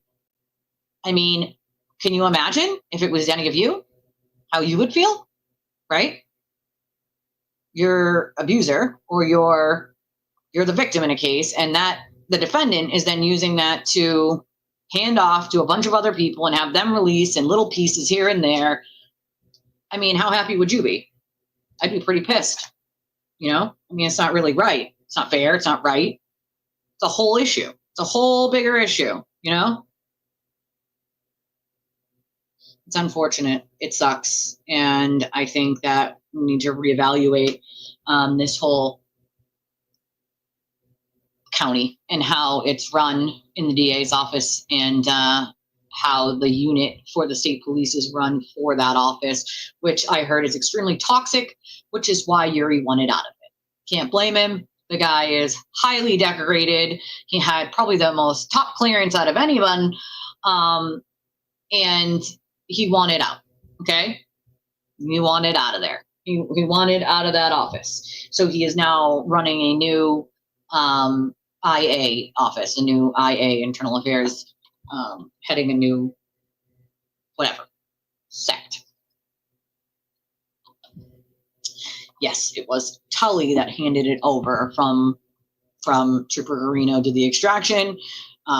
Tully supposed to give it to Mello. Mello was supposed to give it, you know, redact it, do whatever. And instead of that happening, Mello asked Tully, I think, to just hand it over because they didn't want to be accused of not handing something over. But that's not the way it's usually done. An officer doesn't normally hand it over to the defense attorney. It goes to the prosecutor, and the prosecutor redacts what needs to be redacted, takes the information out that has nothing to do with anything, personal information, things that have nothing to do with the case, things of that nature, and hands over what's exculpatory. That did not happen in this case. And I don't really want to hear the excuse that, you know, Mello was sick, he has cancer. Like, I understand that. But if you couldn't do it, then you needed to step down and have someone else handle it that could do it. You don't leave it to an officer to hand over. And also, if I'm telling you know that prosecutors, I mean, you have to know, right? You work for the Norfolk District Attorney's Office. You have to know as an officer that there's a process and that they redact things. So you don't question that at any point as the officer? I mean, I have to put something on Brian Tully. If you don't ask, right? You don't go, hey, Mello, don't you have to redact some of this shit? Isn't there like a process for this? I mean, I don't feel comfortable just handing over. I mean, that's not like a oopsie. You know, at that point that something's not right, you know? You just don't do that, right? You know? Yes, I'm fully aware Mello was sick. He has cancer. He was and is sick. And so the problem is he wasn't available to do it. But if you're not available to do it, you don't just skip the process of, you know, redacting anything. 15 years of someone's life, you don't just skip that process and go, oh, just give him everything. I'm sorry, what? And even if you do, even if Mello's like, yeah, just give him everything. I have a huge problem with Tully just being like, hey, cool, I'll just do that then. I mean, you've worked for the unit, for the district attorney, you know that there's a process. right?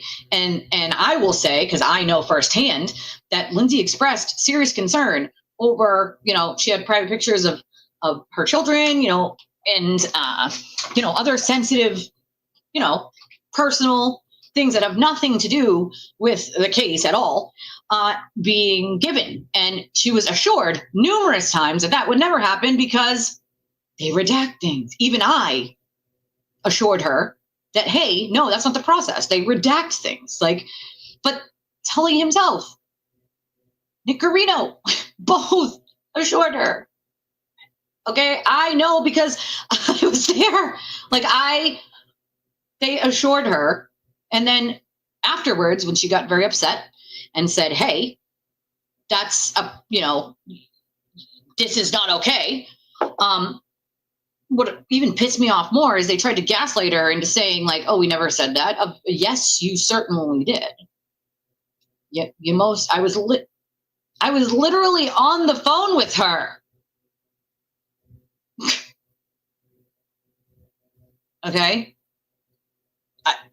You can't make this shit up, folks. Okay. She had to talk to me through Facebook Messenger on an iPad because they had her phone. So when they came to return it, they had to knock on her slider. And she's like, oh, they're here to return the extraction, right? I was literally on Facebook Messenger with her on my phone, on the iPad, while they were returning her phone because she didn't have a friggin' phone. They absolutely reassured her, no, there's a process for that. Things get redacted and they just give them what has to do with the case, right? Okay, cool. She voluntarily did the extraction, right?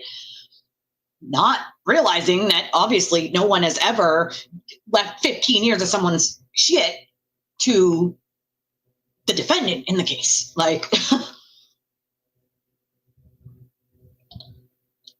I get it. I totally get it. And okay, let's throw this out there. There's no grand conspiracy, okay? You'd have to start thinking about what would be the purpose of purposely leaking it. Now, I don't know. Did the DA's office or did the cops have a reason to purposely leak it? I don't have the answer to that. Neither does anyone else.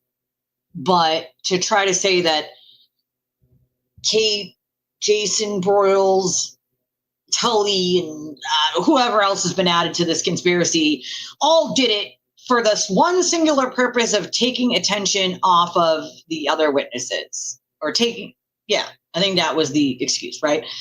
That doesn't make sense. All right. You could do 100 other things to take the attention off of the witnesses. Leaking an extraction of 15, that just doesn't make any sense, right? Those pieces don't go together. I'm not saying that something didn't happen that shouldn't have happened.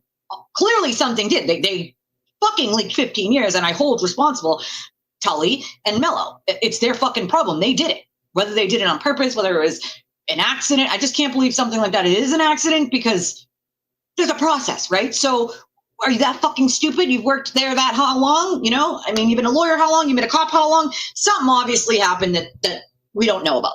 But there's no grand conspiracy, and the reason can't be, just to take the attention off these people. That's not a good enough reason to leak 15 years of someone's shit. That just doesn't make sense, okay? Something else is going on, or something else happened. Very clearly, okay? I don't know what. Neither does he. But to try to put it out there as if that's a fact when it's not, come on. It's irresponsible at best to say that is a fact. No one knows why. We have no idea. I've been digging into that for a long fucking time. Believe me, okay? Yeah, I remember that. I remember that. I remember that. But again, that thing doesn't equate to, listen, I don't talk to Kate. I'm not friends with Kate. So, but again, right is right, wrong is wrong. There is no evidence of some grand conspiracy between a bunch of people that don't work for a DA's office or cops to the cops and DA's office itself. Something clearly happened. No one knows what or why, right? All we can do is speculate.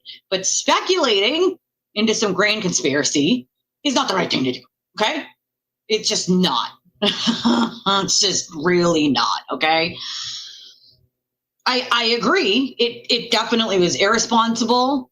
I don't know why you would use a kid to do that. Again, I wasn't there. I don't know why it was done, why it wasn't done. I can't tell you. No idea. Couldn't tell you.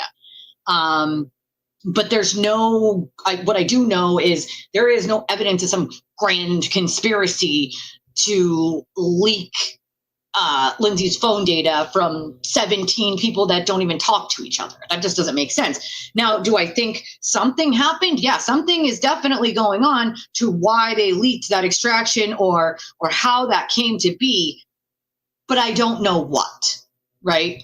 And I've been digging into this for a very long time, and I have very good sources, very good sources. And what I can tell you is I am still no closer to figuring out how it actually happened and why. All right. I've ruled out who isn't involved, but that still leaves a whole fucking slew of people who are, right? You can't just go around being like, well, I think this happened in this succession, and so therefore it is. No, that's irresponsible. Like, if we didn't learn anything over this, it's you can't just say shit. You might not like somebody, but you can't just connect them to grand conspiracies because you don't. I mean, dude, I've been accused of 17 different sock accounts from a lady who accuses me and 3 of my friends for them weekly, of which we are none and never have been. But in her head, it makes sense for her to cyberstalk and harass us because she thinks that she's talking to us in those anonymous accounts that she argues with. So it's totally okay for her to just keep saying our names and cyberstalk and harass us because in her head, all those fake accounts are us. When in reality, 0 of them are us and never have been. I mean, we're dealing with not very, people. But one thing I have learned is she's also accused 50 other people of being those accounts. You can't just accuse people of things with no fucking evidence, even if you don't like them. You can't do it, dude, okay? I can't answer that. I have no idea. I don't know. I don't know.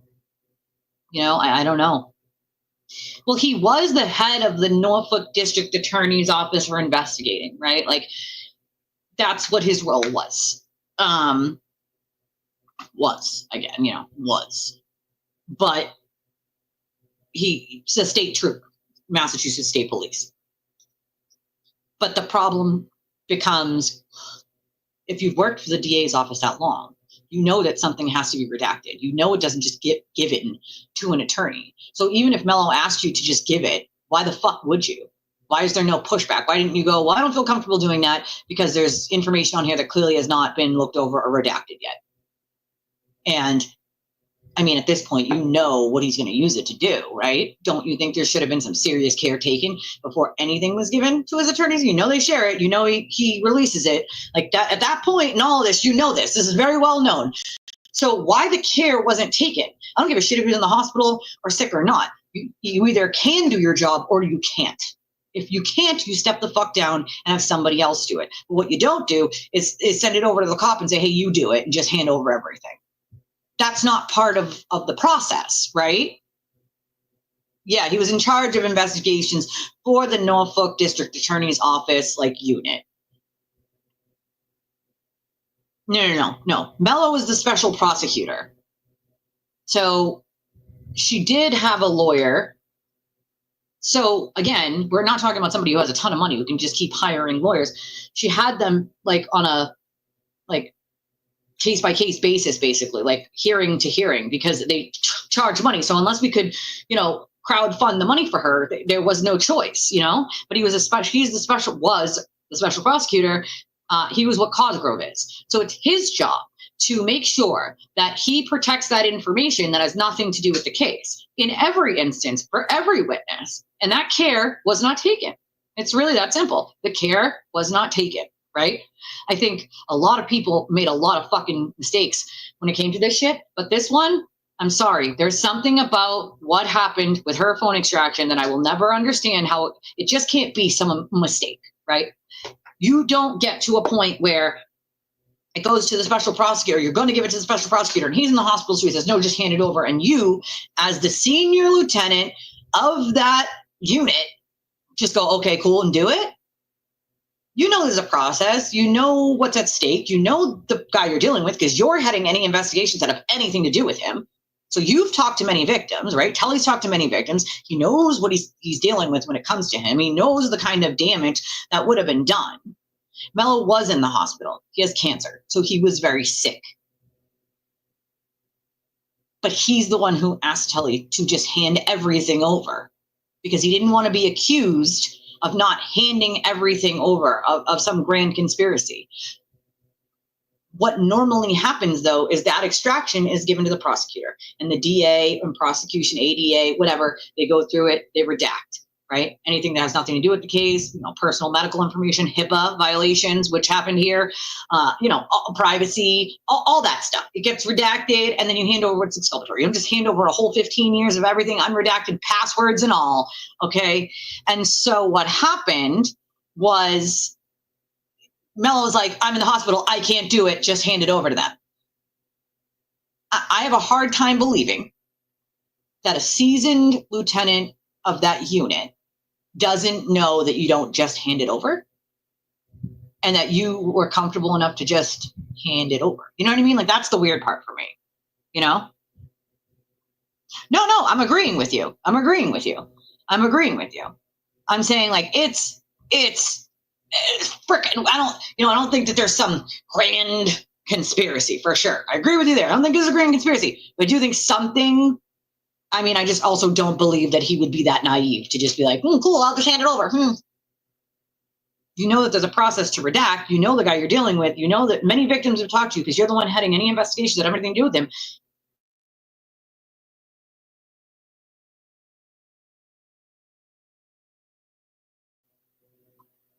So I guess what I'm saying is, what you don't know, right? But what we don't know, we don't know. What I do know is you can't just put a bunch of people you don't like into one basket and say, all these people are involved in a grand conspiracy because I don't like this thing they did, and I don't like that thing they did, and I don't like this thing they did. And so these things all connect and they all connect and it makes this conspiracy because I think it did, so it does. You can't do that. That's not a thing, okay? Listen, I'm not saying I love everyone involved in this whole thing either, right? I don't have to. I don't have to love everyone involved. I don't agree with the, what you guys were just talking about, the thing with Colin. I think that 100% was wrong. I don't know why anybody would do it. But again, I wasn't there. I can't speak for someone else on why they chose to,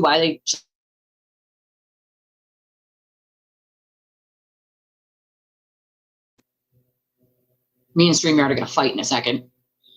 I can't speak for anyone else on why they did or didn't do certain things, right? But what I can say is we can't put out information that just isn't and has absolutely no proof to it whatsoever, or say that there's proof that you can't show that doesn't exist, okay? I have dug into this for a long time, and I keep digging into it. And there's no grand conspiracy with a bunch of people that don't like each other or that supposedly do like each other and are in on this grand conspiracy. What I can tell you is something fishy did happen when it comes to that extraction. I don't know why, okay?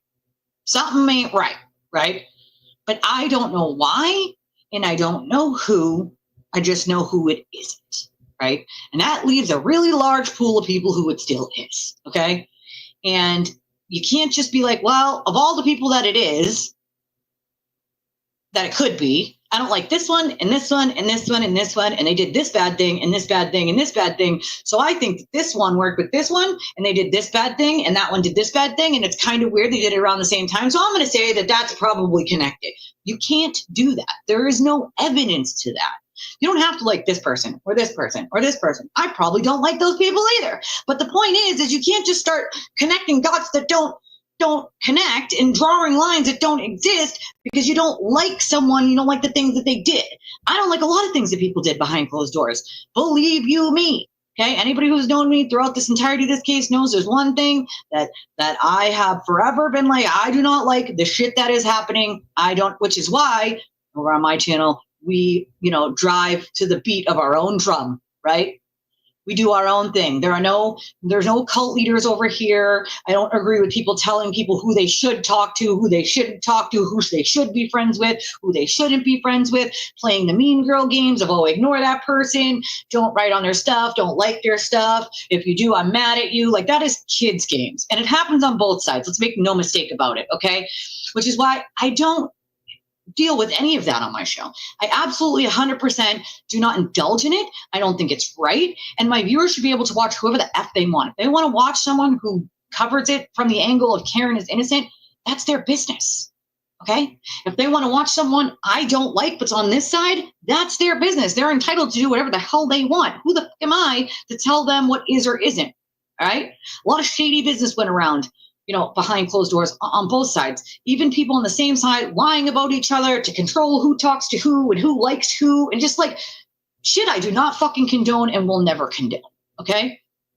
Which is, again, why I run to the beat of my own drum over here, because I don't condone any of it. None of it. But the things that I do know, I will say. It was leaked. Kelly and Mello both had a hand in that. Carino was the one who took the extraction. Something happened. I don't know what happened, but something happened. I can't prove why, how, when exactly. All I know is I have a hard time believing that for all the processes it's supposed to go through, we're just skipped and no one had a problem with that whatsoever. Really strange, I can't either. And that's the other problem, is when you have people who say they have proof and they don't actually have proof, they just want people to believe them. That's a whole nother problem. I can't, listen, if I don't have proof, I don't have proof. I'll just keep digging until I find something, which is why I don't ever mention it until I have it to give, usually, unless there's something upcoming that I'm like, oh, I can give you something on that. I mean, as creators, there's always going to be things that we can't talk about, that we know about, either because we don't have the evidence that goes with it, or we can't put it out yet, right? So that kind of comes with the territory of covering true crime and having sources. I get it, right? So there are going to be things that we say that we know are a fact, but we just can't put shit out yet. But at the same time, you can't then use that power to put out things that aren't true just so people will believe you all the time. It just doesn't make sense. You can't do that stuff, dude.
Sorry, I need to take that phone call real quick. But I agree with you, Francesca, 100%. The care has not been taken for people, and they 100% need to get their shit together because it's not right. Yeah, I mean, he was sick. I get it. He has cancer. He was very sick. But my problem is why'd you take the case? If you were that sick, and you should have handed it over. And I get it. They were trying to find somebody who would take it. Cosgrove, I think, kind of got stuck with it. And that's not fair either. Because I don't think that, listen, I know they went through many people before Mello said yes. But in my opinion, they wanted specific types of people, like retired judges. You didn't have to find just a retired judge. I feel like they probably skipped over 1 million people who would have taken it. They didn't try that many women. I know that. I mean, they wanted a very specific. Why does it have to be a retired judge? Or, I mean, why? Why? It doesn't. It could be any lawyer. It doesn't matter. And if they had done, in my opinion, their job, and didn't just do one special prosecutor, but you're talking about a case that's constantly internet, which means it's flowing constantly. Pieces of information are coming and going daily. You can't just have two people running a case like that, right? That's why a DA's office has ADAs and other people that are helping out. You need an office of special counsel. An office of special counsel, more than one person, law students, whatever it takes, but more than one person, especially not just older gentlemen that know nothing about the internet. How do you hand a case to older gentlemen that know nothing about the internet for an internet case? Someone, anyone, tell me how you do that. Because in my opinion, okay, that is completely irresponsible. Irresponsible, and it does a disservice to all of the victims and ongoing victims. It's just wrong, dude. You know, it's just wrong. Bingo, Francesca. Bingo. Why? Because they only hired Mello. So what happens when that person is then out of commission, right? That's why an office of special counsel should have been put out there, right? Instead of just one guy, you know, it's common sense, really, in my opinion. It should have been common sense. Any other county would have done it that way. Why Norfolk didn't? I will never understand it. Yeah, either it was on purpose, was it sure we don't give a shit, or incompetence. One way or the other, it should have never happened, right? It's just very strange to me that this kind of care was just thrown out the window. Like, we don't give a what happens to these people or this person or ongoing victims, because I can tell you for a fact, this kills me for a fact, numerous victims have stepped forward to the state police with evidence and nothing has happened. What's that tell you? You only matter if you know someone, or you only matter if you have money, or you only matter if it's high profile. If you're just a no one victim, right, or a lower class victim, you don't really matter all that much. They don't care. A crime can be committed against you, but they're just gonna ignore it because, like, meh. They don't need the criticism. They don't want to rile a mob, you know. So unless they come to your house and punch you in the face, we're not going to charge. And that was a real statement said. Okay, a real statement. That was a real statement. When I say that they said, unless they come to your house and punch you in the face, we're not going to charge, that actually happened. Okay, that actually can happen. Quite a while ago, things have changed since then, right? Circumstances have changed. A lot of things have changed since then. But that was actually said. Can you imagine, as a victim, someone saying that to you? I can't imagine anywhere where that would be said. And I've said it for a while. Maybe the office just needs to be shamed, publicly shamed. You know, maybe that's what needs to happen for the Norfolk District Attorney's Office. And that's not for a lack of, you know, Hank Brennan has nothing to do with that. He was a special prosecutor, doesn't work for the Norfolk District Attorney's Office as in, you know, as a whole. He was just a special prosecutor on the case.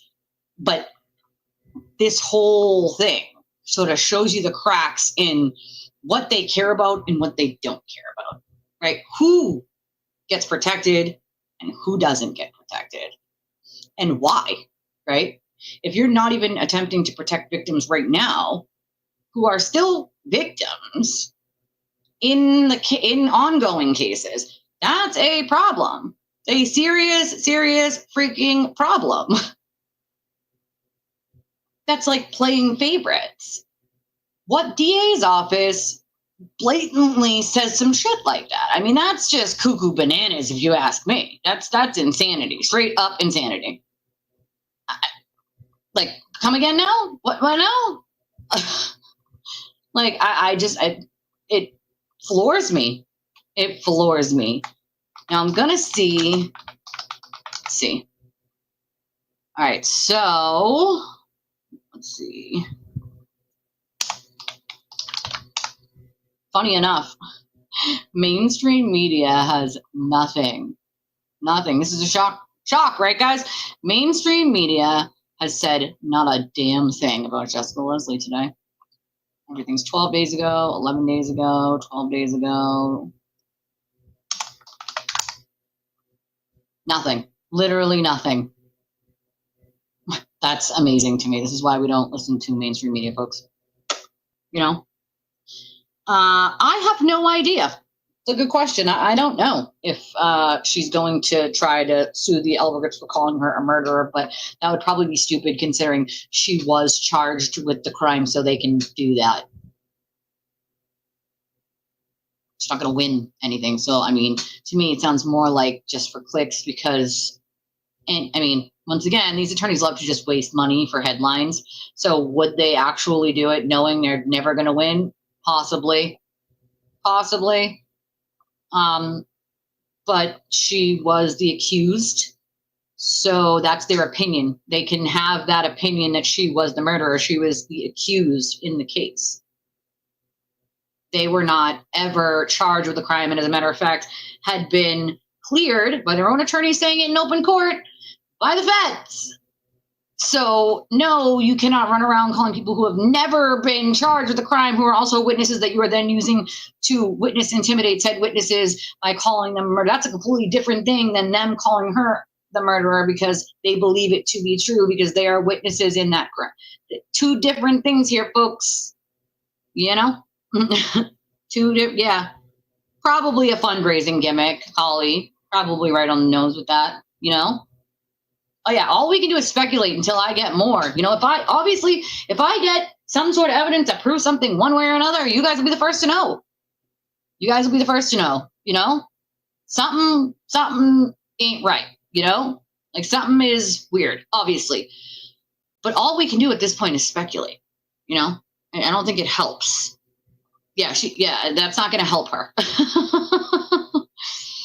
It's not going to help her, you know, but I do, Holly, I agree. It's probably a fundraising gimmick for sure. You know, I don't think that it's really going to do much of anything for them. All right. I see that we have gotten to the point where I am ready to go get something to eat now. It's been about 3 hours. If you guys would like to support the channel, you can do so one of different ways. You know, we have Cashapp, Venmo, PayPal, Revolut. We have a link in the description of the video, and it's also in the chat as well, where you can donate to the channel. Make sure that if you have an iPhone, y'all can use this little QR code up at the top of the screen over here. And you can scan this QR code, and if you have an iPhone or iDevice and you haven't been able to get your membership to the channel, you can just scan this little guy here that Maestro made us, this QR code in the corner over there, and it brings you right to where you can buy your membership for the channel. So he made that workaround for us, and I appreciate making the workaround. We needed that workaround for sure.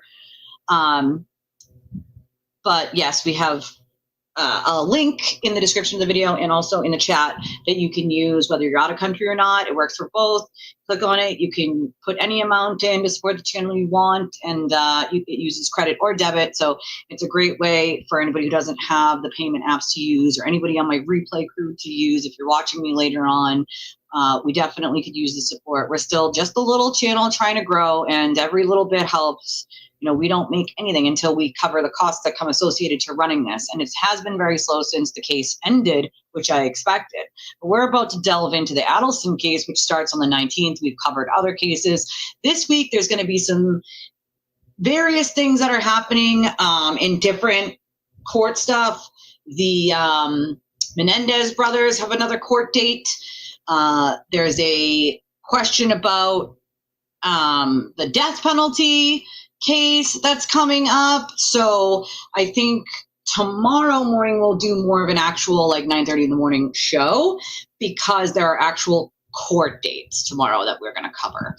So for sure, yes, X is also just listen, this is why we post screenshots for you guys in the Discord, because it's, if you don't have to be on X, just don't. It's a cesspool. You know, there's other ways to get better information. This is why we do screenshots for you, for those of you that don't do X, so you can sort of kind of keep up. But at the same time, there are a lot of really angry, mean people over on X that just have nothing better to do than just sit on X all day.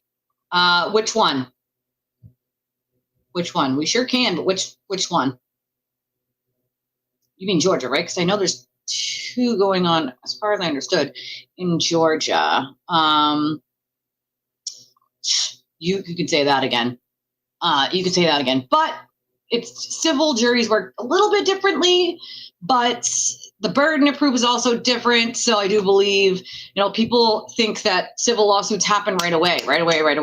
There are reasons why you're not seeing, like, circumstances change, right? And when certain things happen, you sometimes have to wait, and there's a reason for that. So what I will say when it comes to the civil suits, everyone's like, where are the civil suits? Where are the civil suits? Chill, bro. Believe me. Chill. Oh yeah. I was delving into that one this morning, I think after you tagged me on it. So we sure can. I found it to be interesting for sure. I was like, what in the hell, Batman? What in the holy Batman is going on here? So yeah, we could definitely do some of that as well. I'm going to finish delving into that actually when I get off from here. So I appreciate y'all. Also, for those of you who have asked lately, there's other ways to support the channel other than monetary as well. You can hit the like button, right? We appreciate that. You can hit the subscribe button. That's free. You don't have to pay money to subscribe to the channel. You can share the video with other people so they know that we exist. You can do things like, when you're on Reddit and you're in threads talking about other cases, be like, oh, hey, I watch a channel over here. Maybe you guys would love our community. Things like that help the channel grow and sort of help us out without having to donate monetarily. And we have wish lists. We have one for Amazon and one for Walmart, which I actually have to update at this point. Back to school is happening soon, and I have a little that grows. But also, I got a few needs myself, and I never do anything that I need for myself. It's always everyone else. I mean, you moms know what I mean. Anybody who's a mom knows we come last on the list of people to actually, like, I need clothes desperately. Like, this is my, it's okay. I'm on 500 milligrams of fuck it all shirt. And I kid you not, that's what it says. I love this shirt, but I myself need clothes for sure. Yeah, that was crazy to me. Yeah, I think it is law and crime. As far as what I saw this morning,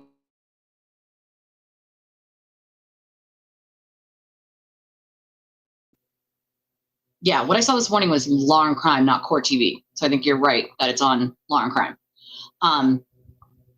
But yeah, thanks for buffering StreamYard. Me and StreamYard are gonna have it out again after this. Like, they really need to fix this shit 'cause it's getting old. Yeah, I'm not going to say, here just because I have trolls, but she's in elementary school. She's still little.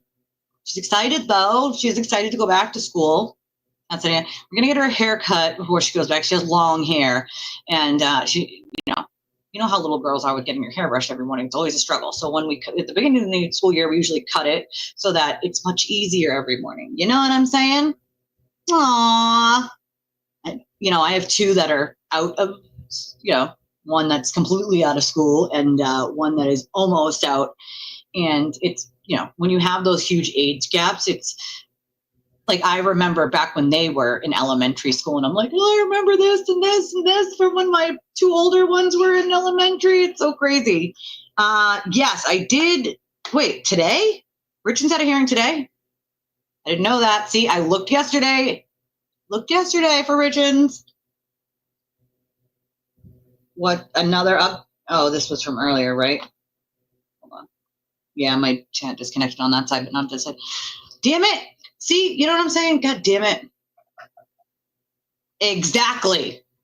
It's so fine. Her hair is so fine that it doesn't matter what you do. She's not have the same kind of texture hair as I do. I'm Puerto Rican and Irish, so I have very textured hair where it's not curly and not straight, but crimpy. And so it's sort of that messy crimpy look. Like if I just left no product in my hair and did nothing, it would look like I just stuck my finger in a light socket every day. So I either have to product it or flat iron it or curl it for it to, whatever. But she doesn't have that. Her hair is straight, but it's very fine and kinky. Weird. God damn it. Why do they do this shit to me after I'm done? We can replay it tomorrow if need be. That's weird. I looked to see if there was anything. So I guess I didn't know.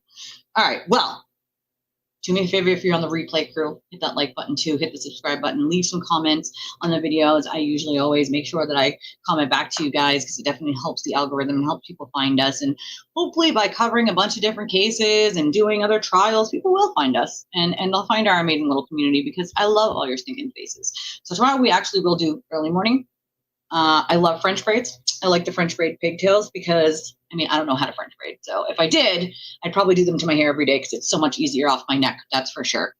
But I love your stinking faces, and hopefully I'll see y'all in the morning. It'll probably be around 9:30 Eastern Standard Time, because it's my time is Eastern Standard Time, in the morning, because there are actual hearings to cover tomorrow. So if there's anything that starts before that, then I'll start at 9. I gotta check the times on those to make sure they're at my time and not, you know, time difference times. So I love y'all. I'll see y'all in the morning. Everybody have an amazing day. It's freaking hot. Stay cool. Bye-bye, y'all.